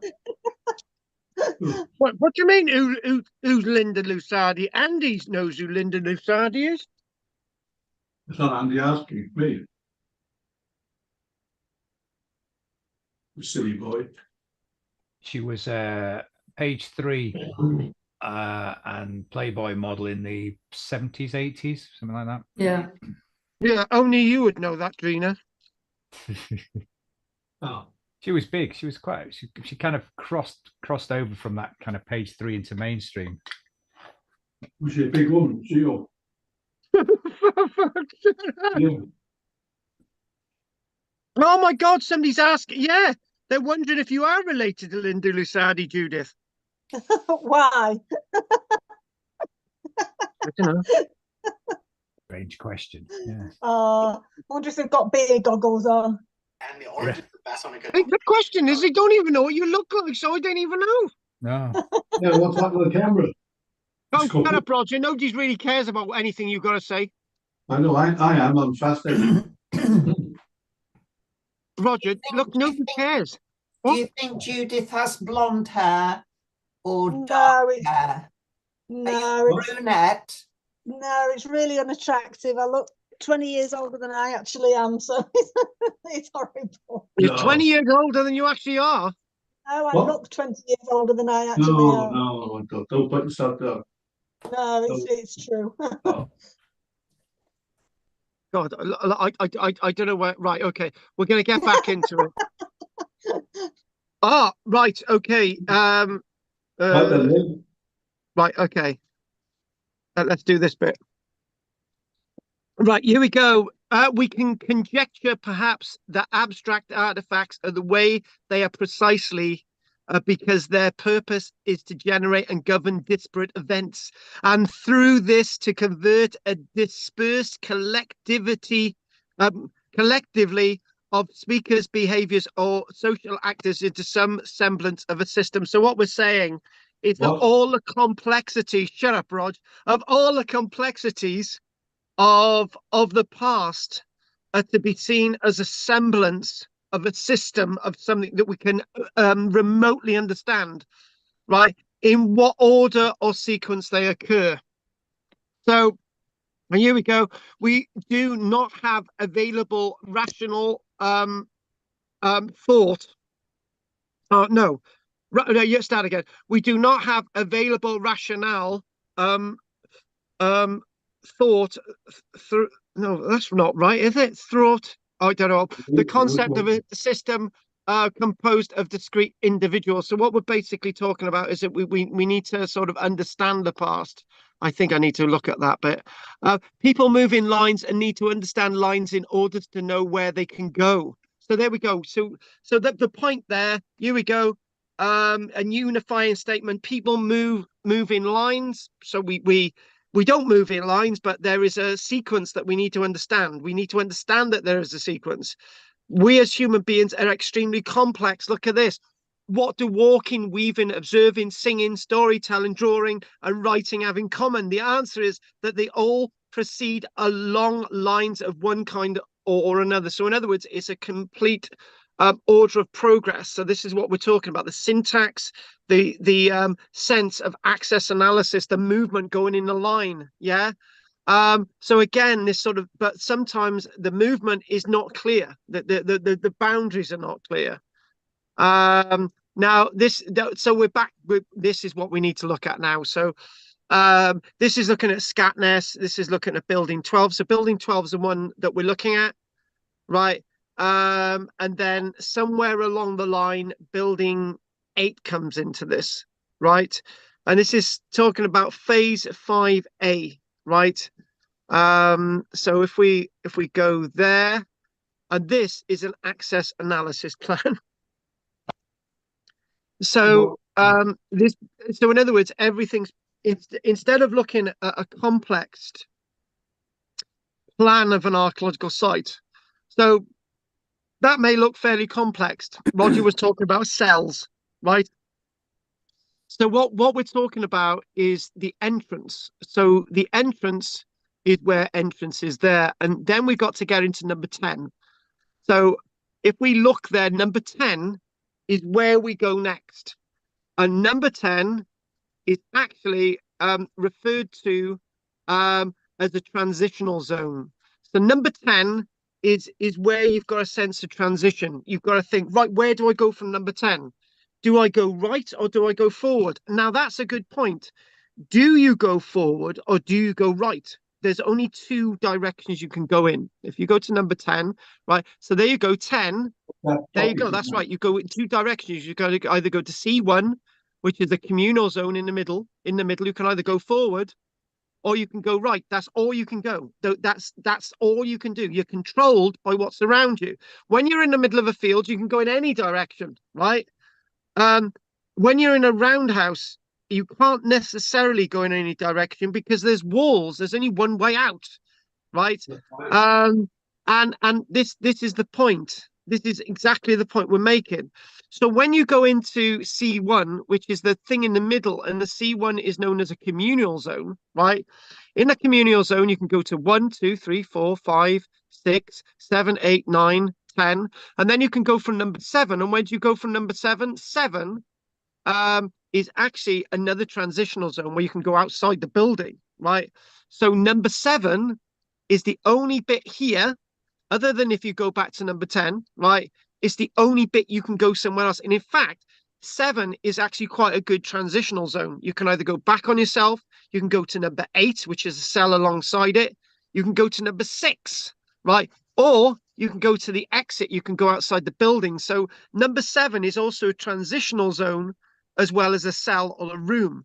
And this is how this looks, right? And to maybe try to understand this a bit more, we would need a lot longer this evening. But as we need to try and understand how we're going on with this, right? And what we've got is, again, this sort of talks about the stages, right? So we've already done this, but it talks about the stages of access, right? So when you're talking about the stages of access, number 1 is the transitional zone. Number 10 after the entrance, right? Number 2 is where you're going to go next. Are you going to go into the center of the building? There you've got so many options when you go to the center of the building, right? Or you can go to number 9, right? So basically, and then number 3 is all these other bits. All of 3 is the cell, 7, 8, 6. These are all these other areas. And there's a fourth stage, there's a 4th level of access. The 4th level of access is from 7, and when you go out of the building again. Right. So again, that sense of complexity. So what I'm going to say at this stage. Now you can see that this roundhouse, this wheelhouse, isn't as simple as it looks. It's a lot more complex, and that's exactly what we're getting at. That's exactly the point of what we're seeing today. And again, this is basically a simple access analysis, but that there's more complexities. You can go this way, right? You can actually go join all these dots together. You've got all these other complexities. You can go this way. So the access gets more and more complex the more and more you look at a building. Now, this is the next stage. This is stage, you got the previous one was stage 5A. You got now stage 5B. And somebody says that this looks like an air fryer, right? Shut up. So what you've got, right? Okay, right. You ready? Literally. Right, there we go. Look how complex this gets now when you add another building on the side. So what we've now you can see how the world of archaeology gets really complex. So so in other words, we worked out that this building is not as simple, but when you add another building to it, right? This building here is that building where all the industrial stuff going on. This is the building in archaeology where you're getting all the metallurgical evidence, well, most of the metallurgical evidence for the site. You're you're also getting lots of the pottery evidence. You're getting some of the technical evidence, and you got so many questions. And when you talk about you getting so many questions, right? When you've got somebody saying something online, and I've got to hold myself. So basically, if we quickly go there, right? Hang on, does it show? There we go. When we get to this next plan, we got 7 levels of access, right? So can you see how complex this is? When you add something onto a building, it gets very, very complex, right? Can I just bring something else in here, right? Now, as I've mentioned loads of times, you guys know that I got OCD. I got checking rituals I need to do, right? So so this for me would be extremely complex for me to deal with, right? Because there's more rooms, there's more spaces to look, there's more spaces to understand. So in other words, adding this extra room to it's an absolute nightmare for somebody like me. But that's in the modern day and age, right?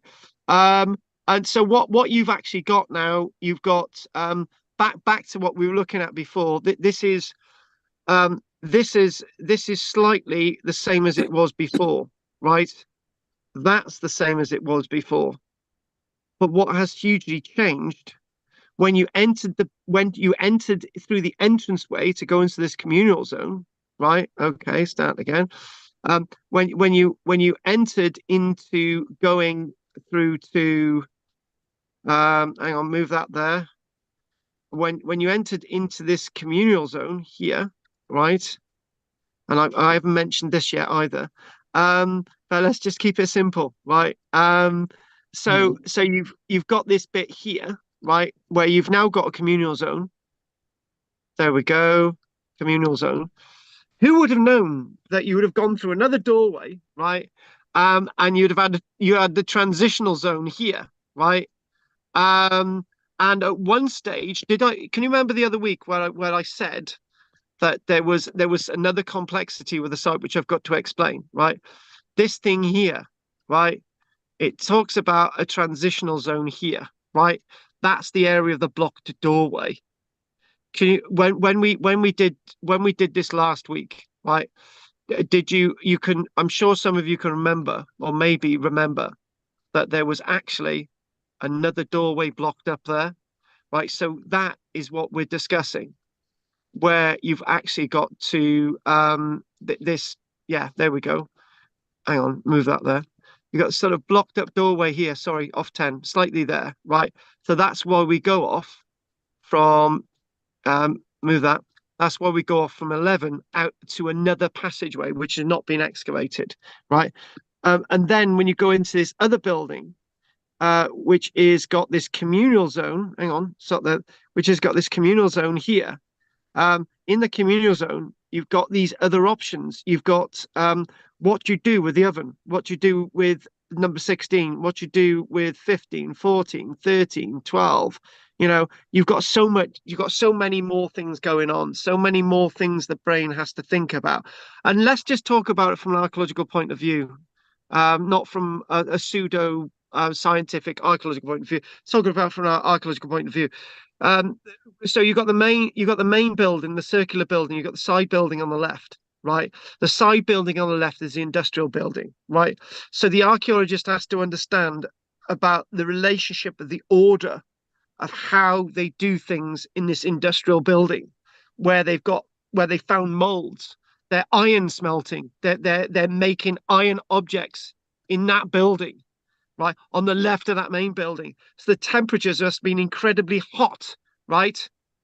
So if the temperatures were incredibly hot, what does that mean about the roof, right?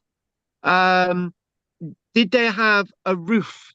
What was the roof made of? If it was made of timber with the incredible heat, the roof would have set alight, right? This is the process of understanding. So the archaeologists go to these other levels. I think what I want to do now is we could spend a lot more time on this, but what I think to be fair, what we need to do is try and do a little bit of comparison. And again, the 7 levels of access. So you've come in through the doorway, the entrance, right? And what's happening, right? Is that if we look at the previous plan, right? I want to show you. Oh, hang on. Oh God, what have you just done? Oh, okay. Shut, Rod. Hang on. I've got to show you something else a minute. Right. Before, I said there was another complication, right? Initially, you were just going from outside into the building, right? But what they've done, so this is phase 5A. What they've done in phase 5B, they've made another little zone here, and so if I draw this properly, so in other words, the entrance comes in this way, so it means you've got another zone here, right?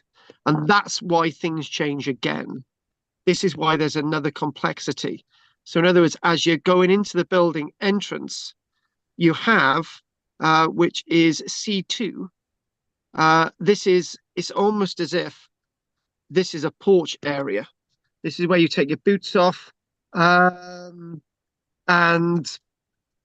this is where you start to think, right, okay, just a bit of a chilled out. Hi Dave, as you go in through. Hi John, right?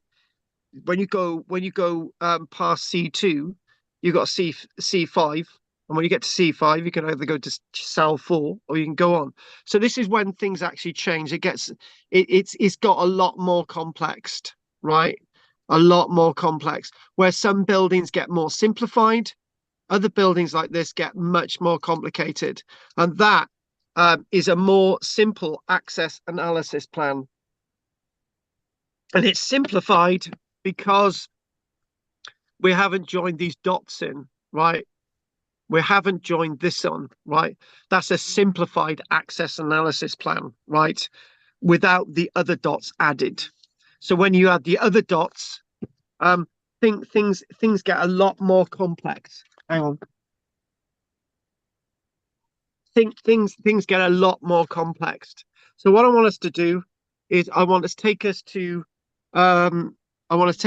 the Roman site. Hopefully, you can see we're on page 58. So if we go back, right, okay, so that's that there. Hang on, get your head together. Right, so this is the Broch of Musa. This is one of my photographs. You can see a lot of old man's beard on it and stuff. Loads of really nice mosses, right? And there it is, 12-meter tall Musa. I think on the other side is about 13 meters, but projecting a Broch's power. Okay.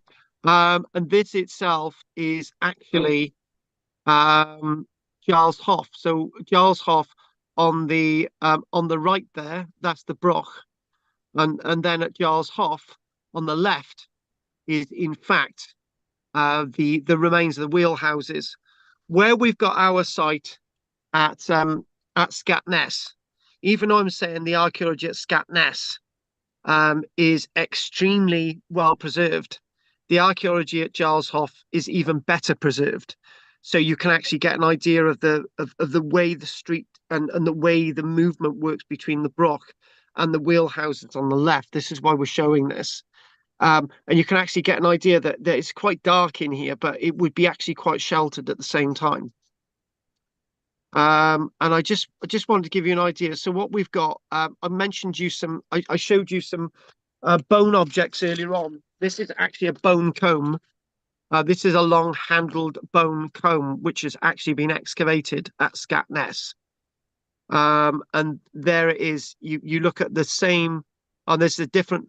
You can actually see where the little where the little ends of the comb have actually come away on the left. That this is a long-handled comb. This is another bit of design. Again, we're finding these bits of archaeological evidence preserved in the archaeology. Don't usually find this level of preservation in the archaeology at these types of sites. And again, this is a little bit of an image at Giles Hoff. You can actually get an idea there, where this is as you enter. This is as you enter from the entrance into a wheelhouse at Giles Hoff. So this is what maybe the entranceway was like at Scatness. It says that one of the exits, because this is cell 7. That's that cell 7 that just goes out into another structure, right? So this gives you an idea what some of these sort of exits and entrances are like. So quite narrow, with a lintel on top. And again, this is going into the space beyond. This is going into the zones, the access analysis, movement around, and movement through. And I was going to show you some of these other images anyway. This is Steelite ring, basically again giving you an idea of context to some of the artifacts which we've not done today. The Steelite ring itself, Steelite is like a stone, a really soft stone that can be carved, and we see a lot of Steelite. The Vikings loved the Steelite. Hundreds of years after Scatness had disappeared in use, right? Giles Hoff didn't. Giles Hoff remained in use, but Steelite rings, we actually see these being used in Iron Age. Really soft stone you can carve into Steelite ring fragments. And again, this is showing the stove in structure 8, obviously the reconstruction of structure 8. And again, the relationship, again, this is really interesting to what I just said. As you're moving from structure 12 and you're moving through here, and then that other one that I mentioned earlier on, that little side passage that went off, right? So you're going into structure 8, and the point I'm trying to make is that what you've got this you've got the stove, right? You've got the stove here, this area, and you've got evidence of furnace workings in this area, right? Now obviously little furnaces for smelting iron. Now this is too close to the building next door, and if it's got a timber roof and a thatched roof, it's just going to go up. So were they just dependent with these buildings on stone roofs, right? And how was this roofed in? How was this protected? What was the process? Was this open in part? These are questions we need to ask ourselves. How enclosed was this building? Because remember, the temperatures in here, if it was enclosed, would be incredibly. It would be incredibly. You couldn't work in here, right?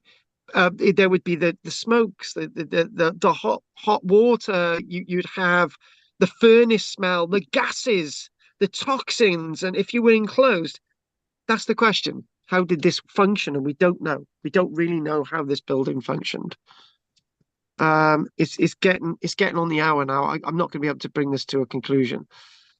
Interior and base of whalebone vessel. It may have been a storage vessel. They used to the spinal columns of whales. They used to hollow them out, and they used to use them for storage. They used to use them to use as lamps. And again, the exterior of this whalebone vessel, they use all sorts of things. And this is a whalebone vessel fragment. Great, using whalebone. What we sometimes in archaeology we think, right, okay, we don't find any evidence of pottery, right? So what did they use? And you think, well, they could have used whalebone, they could have used wooden containers, they could use all sorts of things. And again, I know I showed you this the other week, an iron vessel within the area of the furnace, that extra building 8, where all the other artifacts were found, lots of them. And this again, this image is structure 8. You can actually see structure 8 isn't as small as it looks. So you've entered it on the right. You've got these cells on the left. You've got furnaces and hearths on the right, so there's a lot of activity going on in this building, and basically consolidation makes the appearance of the archaeology extremely sterile, and it does. But then again, trying to express it and trying to bring this across to you is sometimes easier to say, look at what we're looking at. You can see the stuff on the right, you can see the stuff on the left, you can see the stonework, but how this was all roofed in is another question. And to be honest with you, it's 1 minute to 10, and I haven't done this bit. Right, so what I think I'm going to do is maybe there's a few bits to do, so we'll do that bit next week, right? But what we'll finish off this bit. You can see the access analysis to this Roman site. So you go from the entranceway, and then you go to so you got that there, G, right? So G is the transitional zone. And then you go to E, which is another transitional zone. Can you see the difference? There's lots of transitional zones, right? So in other words, you go to E and you can go to F, you can go to H, you can go to D, right? When you go to H, which is like an outside area, you can go, you've got access to E and A. So you've got lots of these sort of transitional zones, and it's a lot more complex. And D, for example, you've got a sense of a communal zone. We're thinking that maybe the communal zone is like I don't know, a dining area. It may have been where people were served. Maybe C might represent a kitchen or something. So you've got a lot going on. It's a lot more complexities with this Roman site. So even though the Roman site is quite linear, you've got parallel walls and so on, right? A Roman site is extremely more complex.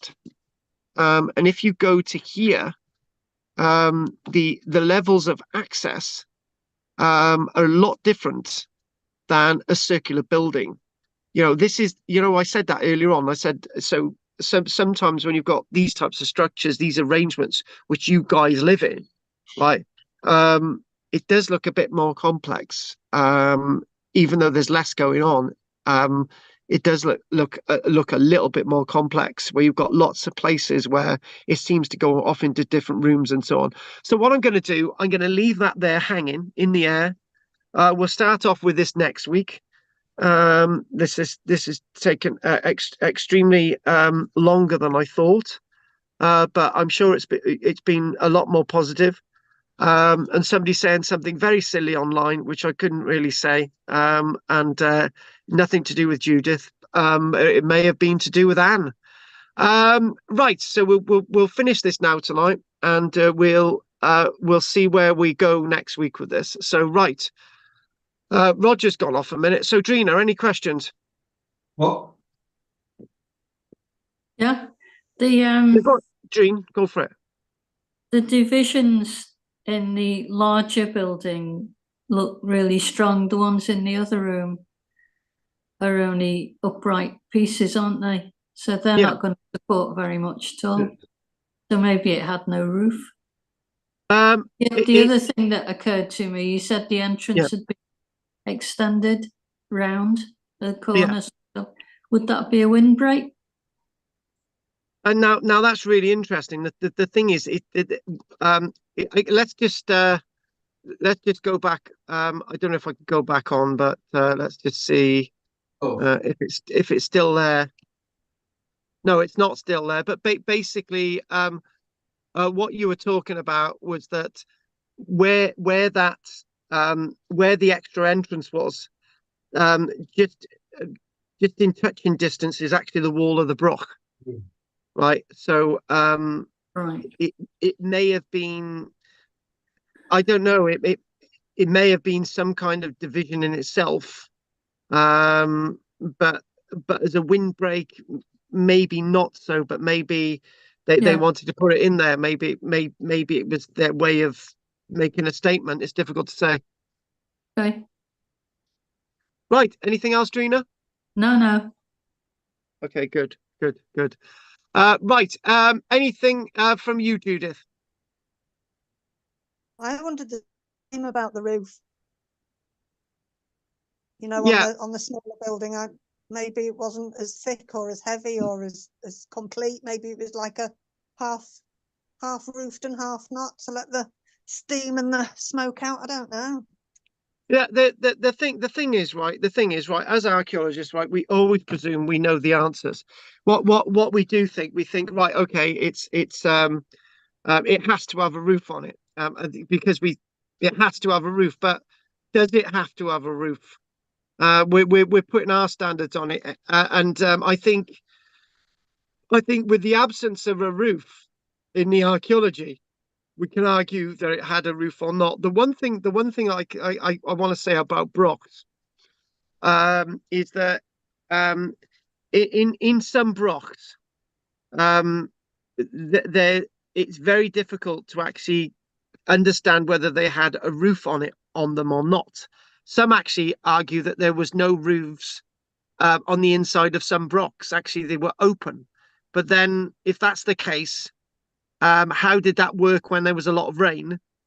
And yeah, there would have been probably a little bit less rain in Shetland and Orkney than it is now. But when it does rain there, it rains. So maybe the answer is that there was half a roof on it. But then again, when it's surrounded by loads of other buildings anyway, right, it's towered over by the Broch, on the right hand side. So there is wind breaks, but obviously it's not going to stop the rain coming in. So and again, if you've got a roof on it, it just would not have worked. You could not have survived in that. And it's a small area, really. When you've got people working and it's industrial processes, the gases. It's not just the heat; it's the gas put off by metal smelting, right? And it's the evaporation of water. It would have been impossible, and you wouldn't have been able to see. That's the point. No matter what lighting you've got in there, you would not have been able to see, right? Even if you had modern luminescent lights in there, right, it would all be so smoky. So, and unless you got fans in there, which they wouldn't have had, even fans today really wouldn't work. So let's talk about the fact that maybe they wouldn't have had a roof on there full time. Yeah. There's one thing that questions that I think, and that is that it's got the hearth, like in the Broch, it's got the hearth in the middle. Yes. And I've always assumed that they would be trying to keep that going most of the day. And you wouldn't have been able to keep it going if it was raining. So obviously you've got a roof over that bit. But we are talking about building 8. Yeah. Right. I mean, there's a lot of evidence of that corbelled stone ceilings in a lot of places around Orkney, isn't there? So, I mean, you could have done that, but as Judith was saying, it would make a lot more sense to have it vented as well, to get to allow the fumes and the heat out. And you'd have that natural convection, which would take the smoke and fumes away from where you're working as well. And the other thing as well is, if you've got no way of ventilation in room 8, it's all going to go into the main building alongside it. It's going to fill building up number 12 just as quickly as anything else. So perhaps that's why they put that extension on the entrance, to stop it funneling straight through. Perhaps the roof was separate from the building. Maybe there was a gap between the top of the building and the roof. Maybe it's extended over, a bit like a modern day tarpaulin, but made with skins and stretched over the top and fixed away from the building, leaving a gap. That would make sense. Around the top, made of animal skins or whale skin or whatever. Yeah, that would make sense. Like a ventilation gap. You're talking about a suspended roof. That's right. That's a really interesting one, and that could be a possibility. At least you've got some light coming in, and you've got complete ventilation. would have had to been very big, though, wouldn't it? and well attached because of the strong winds. Yes, even with the tower and all the rest of it, there'd still be relatively strong winds.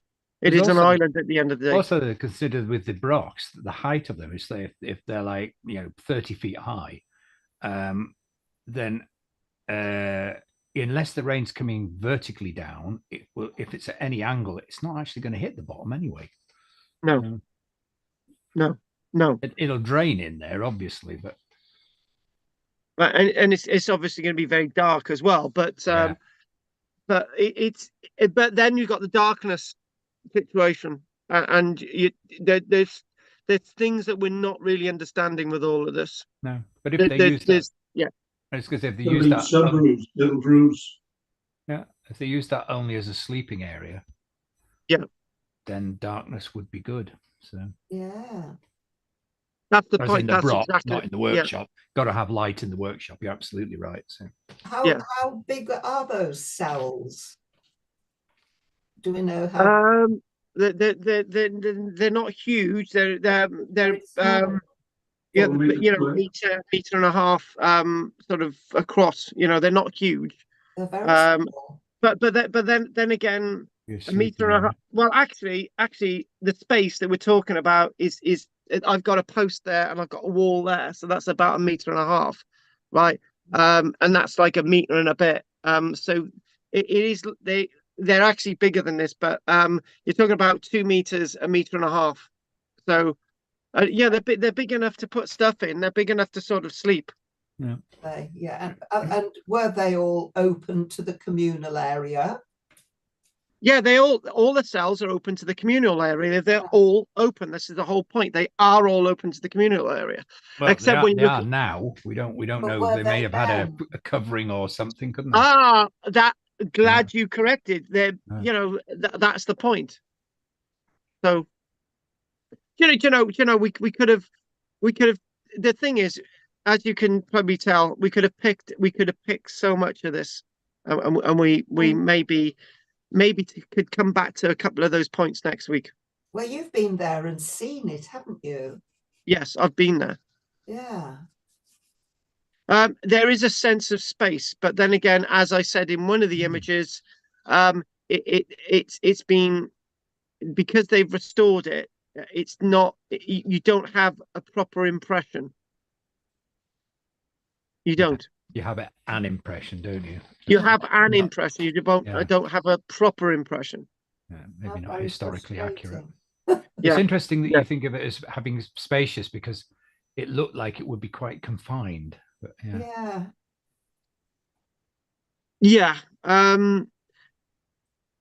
but then,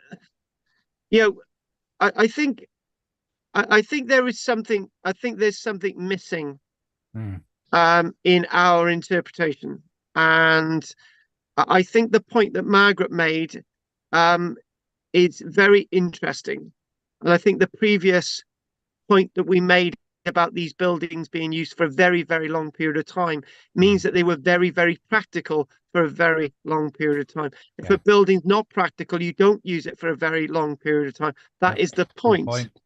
Right. So that main building, building 12, was used for hundreds and hundreds of years. Building 8 wasn't used as long, but it was still used for over 100 plus years. 100 plus years is still an incredible length of time, right? And used for more than one generation. Building 8, so 3 generations. You're thinking, well, it worked for generation number 1 because they're still using it for generation number 2. It's worked in generation number 2, so using it in generation number 3. The main building 12 is not just used for 1, 2, 3, 4, 5, 6. It's used for 10, 15, 20 generations. Right, and people still using it, right? So all the points and ideas about, it's how would they have been able to cope? How would they have been able to deal with this and all the rest of it, right? They did. That is the issue. They did, and that's it. And so then we've got to work out. Now we know that they did, right? We then got to work out with, if they did, how did it work to make that concept a continuation, it's like the continuation is we get up in the morning, we have breakfast, we have dinner, we have tea. Most of us do that. And we've done that for generation after generation after generation. We always do that, right? Except when I'm on a film set, I have food, food, food, food, food, and food. But that's not the point. It's a thing that we do as human beings. We wake up, we might go for a pee, we have breakfast, we have dinner, we have tea, right? We go to sleep. Yeah. Well, they probably had their way of doing things, right? And maybe they ate food on the go. They say that that's the best way of eating. Yeah.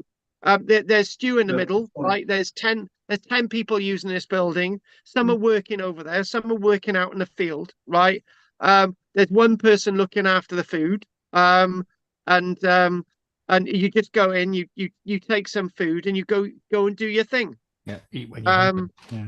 Was the hearth in the middle, in the communal area, did you say? Yes, it was. But when we look at as archaeologists, we think they're all sat around in a room at a certain time in day, right? And they're all doing the communal thing. Well, that's our... Hang on, what do we do today? There's this idea of breakdown of society, right? We don't all sit down at the table at the same time, Andy, with our children, do we? Andy knows what I'm talking about. They want to go on their bloody computers. They want to go outside playing. Actually, maybe that's what they did in the past. That not everybody sat down and ate at the same time, because we can't all... Actually, this is a point, right? Very good point now. If you're working on metal and you've got a little furnace going, right? You cannot leave it. Yeah. So you're not going to be eating food with everybody else. No, somebody's going to be bringing you food. Very labor intensive, you're right. It's very labor intensive. And when you've done that, you've got to do something else, right? Maybe you're going to have a sleep. Maybe you're going to take it easy. Maybe the gases that you've been dealing with are a bit too much, even with the ventilation, right? These people fell ill like this. These people needed a break like us, right? It's not a 24-hour day that we think these people did. It's just not. No. There was a big pot simmering over the fire. Yes, 24/7. Yeah, and people just couldn't help themselves. Well, that's the best. That's the most healthiest, best way to eat, right? That is because when I've got one. Yeah, I used to have this before Michelle met me, right? I used to have this slow cooker, right? And when she came into my kitchen for the first time, she said, "What the hell is that?" And I said, "Oh, it's my slow cooker. It's on 24/7. I when I go down to the beach, right, I chuck a bit of sandfire in, or I might put this in there, and I might put a potato in there, and it's all ready for me to eat, right? And and it's all, I can't catch anything, right? Because it's boiled. It's continually boiling, right? So, that's the point. These people couldn't have got ill because the stuff that they're eating is boiled continually. Yeah. Those cells wouldn't be big enough to be workshops, would they? But when you think about workshop, again, it's going to be quite dark. And but then again, how dark is it, right? And it's there's so many questions about practicalities. Yeah. There could be rooms around each section, sort of like a stalls. Yeah. So this is what we saw at Giles Hoff. They got little cellular like bits and going around, right? But is that looking at some of those vertical stones? They don't look good enough to support much, right? They don't. Back to the point, and some of them are quite small. So, Rog, anything you want to say, Rog? Nothing particular. No, the roof thing we've gone through, which is something that needs sorting out. And as you say, to me, it's just this like stalls in the building, a roof, the section you're in, rather than a whole massive roof, which wouldn't work because you didn't have the supports. Something like that, because with the boiling pot, well, could it have been in the centre of a small roof of its own, or on the side somewhere, rather than one massive thing, which is a big lot of work to get a roof on, say, a block. and get up there and cover it with something, with a weight, and getting up there and doing it is precarious. So it's not quite as obvious as I assumed first off. I don't think. On the reconstruction at Scatness, they have an open space in the middle. It's open to the elements. Yeah. Right. But then again, if it rains, and these are low-lying buildings, it's not a broch. The fire's going to go out. The fire is the covered sort of covered area somewhere, somehow, not necessarily in the middle, like a well would be. That's a place for a well, but something, say, to the side somewhere. I don't know. Perhaps they have. There is evidence in the building of a fire at the side, but that's another fire, right? So I don't know. Again, this is a very complex. It's a very complex site. Yes. Yeah. So there we are. That's what I think about it. It certainly needed some cover with something somewhere, but not necessarily all the whole lot. Too expensive, dangerous. Exactly. Exactly. So, anyone's got anything else that they want to say? I think they were probably very, very clever people and invented things to make things work. And they did get things to work. I don't know if this is the final point tonight, but when I decided to build this house, right? I've never built a house in my life, and the roof is still on, the windows are still working, the door's still working, the floor's still working.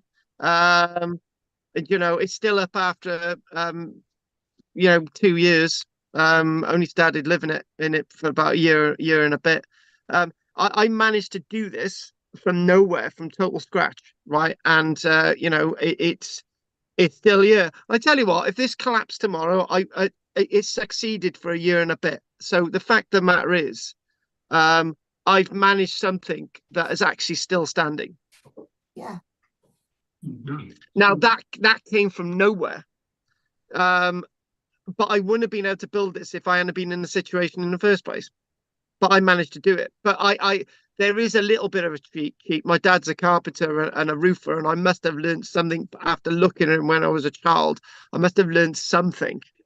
Well, they had carpenters and roofers back then, no doubt. Oh, must have. All the trades of one, limited tools. Exactly. They did. It's probably in all of us something built in. Yes. To be able to look for a shelter. And think, well, with the intellect, say, well, how are you going to make something? Well, I can need a wall and keep the window and the rain and something on top and a door to get in. Right. Then I want some window light, see what I'm doing. So it builds from there what you need, necessities. I think, and it's, mothers, is it that mother of invention or something? It's what you've driven to do, you'll find a way around it. It's all, the answer's always there. I think it's just bothering some people, won't bother, but I think all of us have got a knack to find a way to do a thing. Well, it would have been a young society. And that's men and women, not just men doing building, women doing cooking or something. We could do it all. But they were all young people. They didn't live until they were very old, so they were all young people doing it. That's right. That's right. But when you say young, but the thing is, that's another thing. I don't want to go there. But I am 30 or 40. It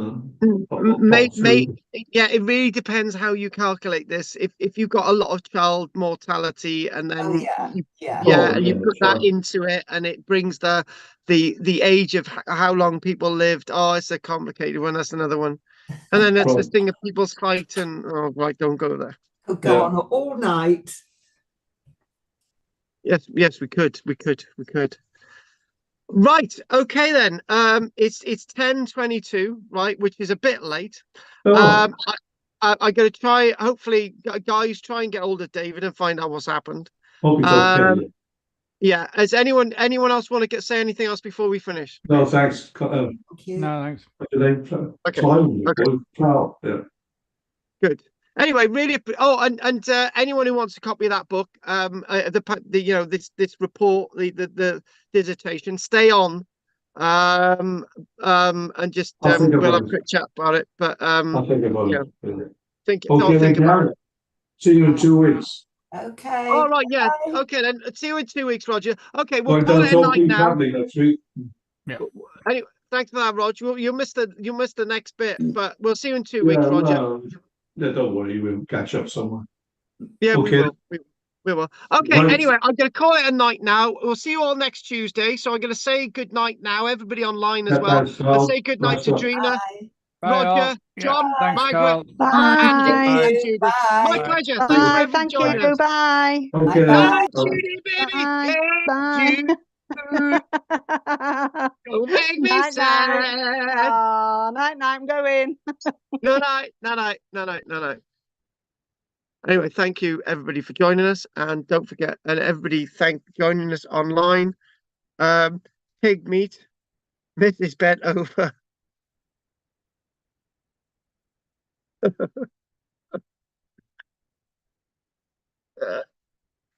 Oh God, I can't handle this.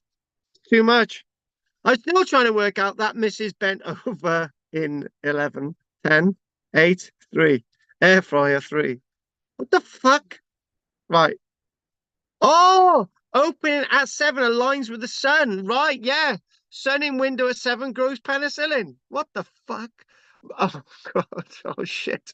Right, anyway, right, okay. Anyway, good night. Amorahid. Everyone, don't forget to make love to the crickets. Oh, and don't forget, you can buy me a coffee. Buy me a coffee. It's not even in the bloody thing, you know what I mean? Buymeacoffee.com, and you can do that. You know, I don't know why. Why can't I just put my name in full? It's just a bit of a bum, man. Anyway, that's me. Cheers. Hey, Black Patch's dog, way on the bridge there. Guys, Plas Tanner bulk sale row continues.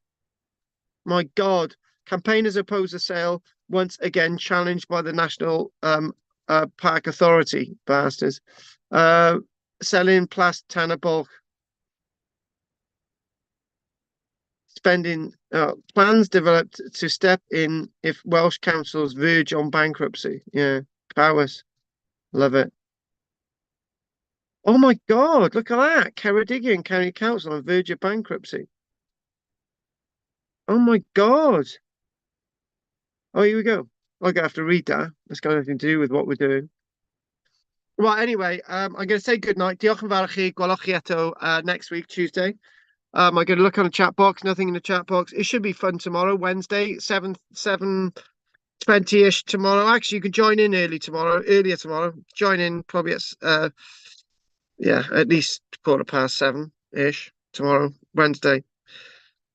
Oh Christ. Anyway, I'm knackered. I go cuddle. The bloody cats. There's a cat behind me. Fucking half dead. The other fucking cat's not happy. I gotta have a drink. Oh, I'm really thirsty. Shit. Barley cup.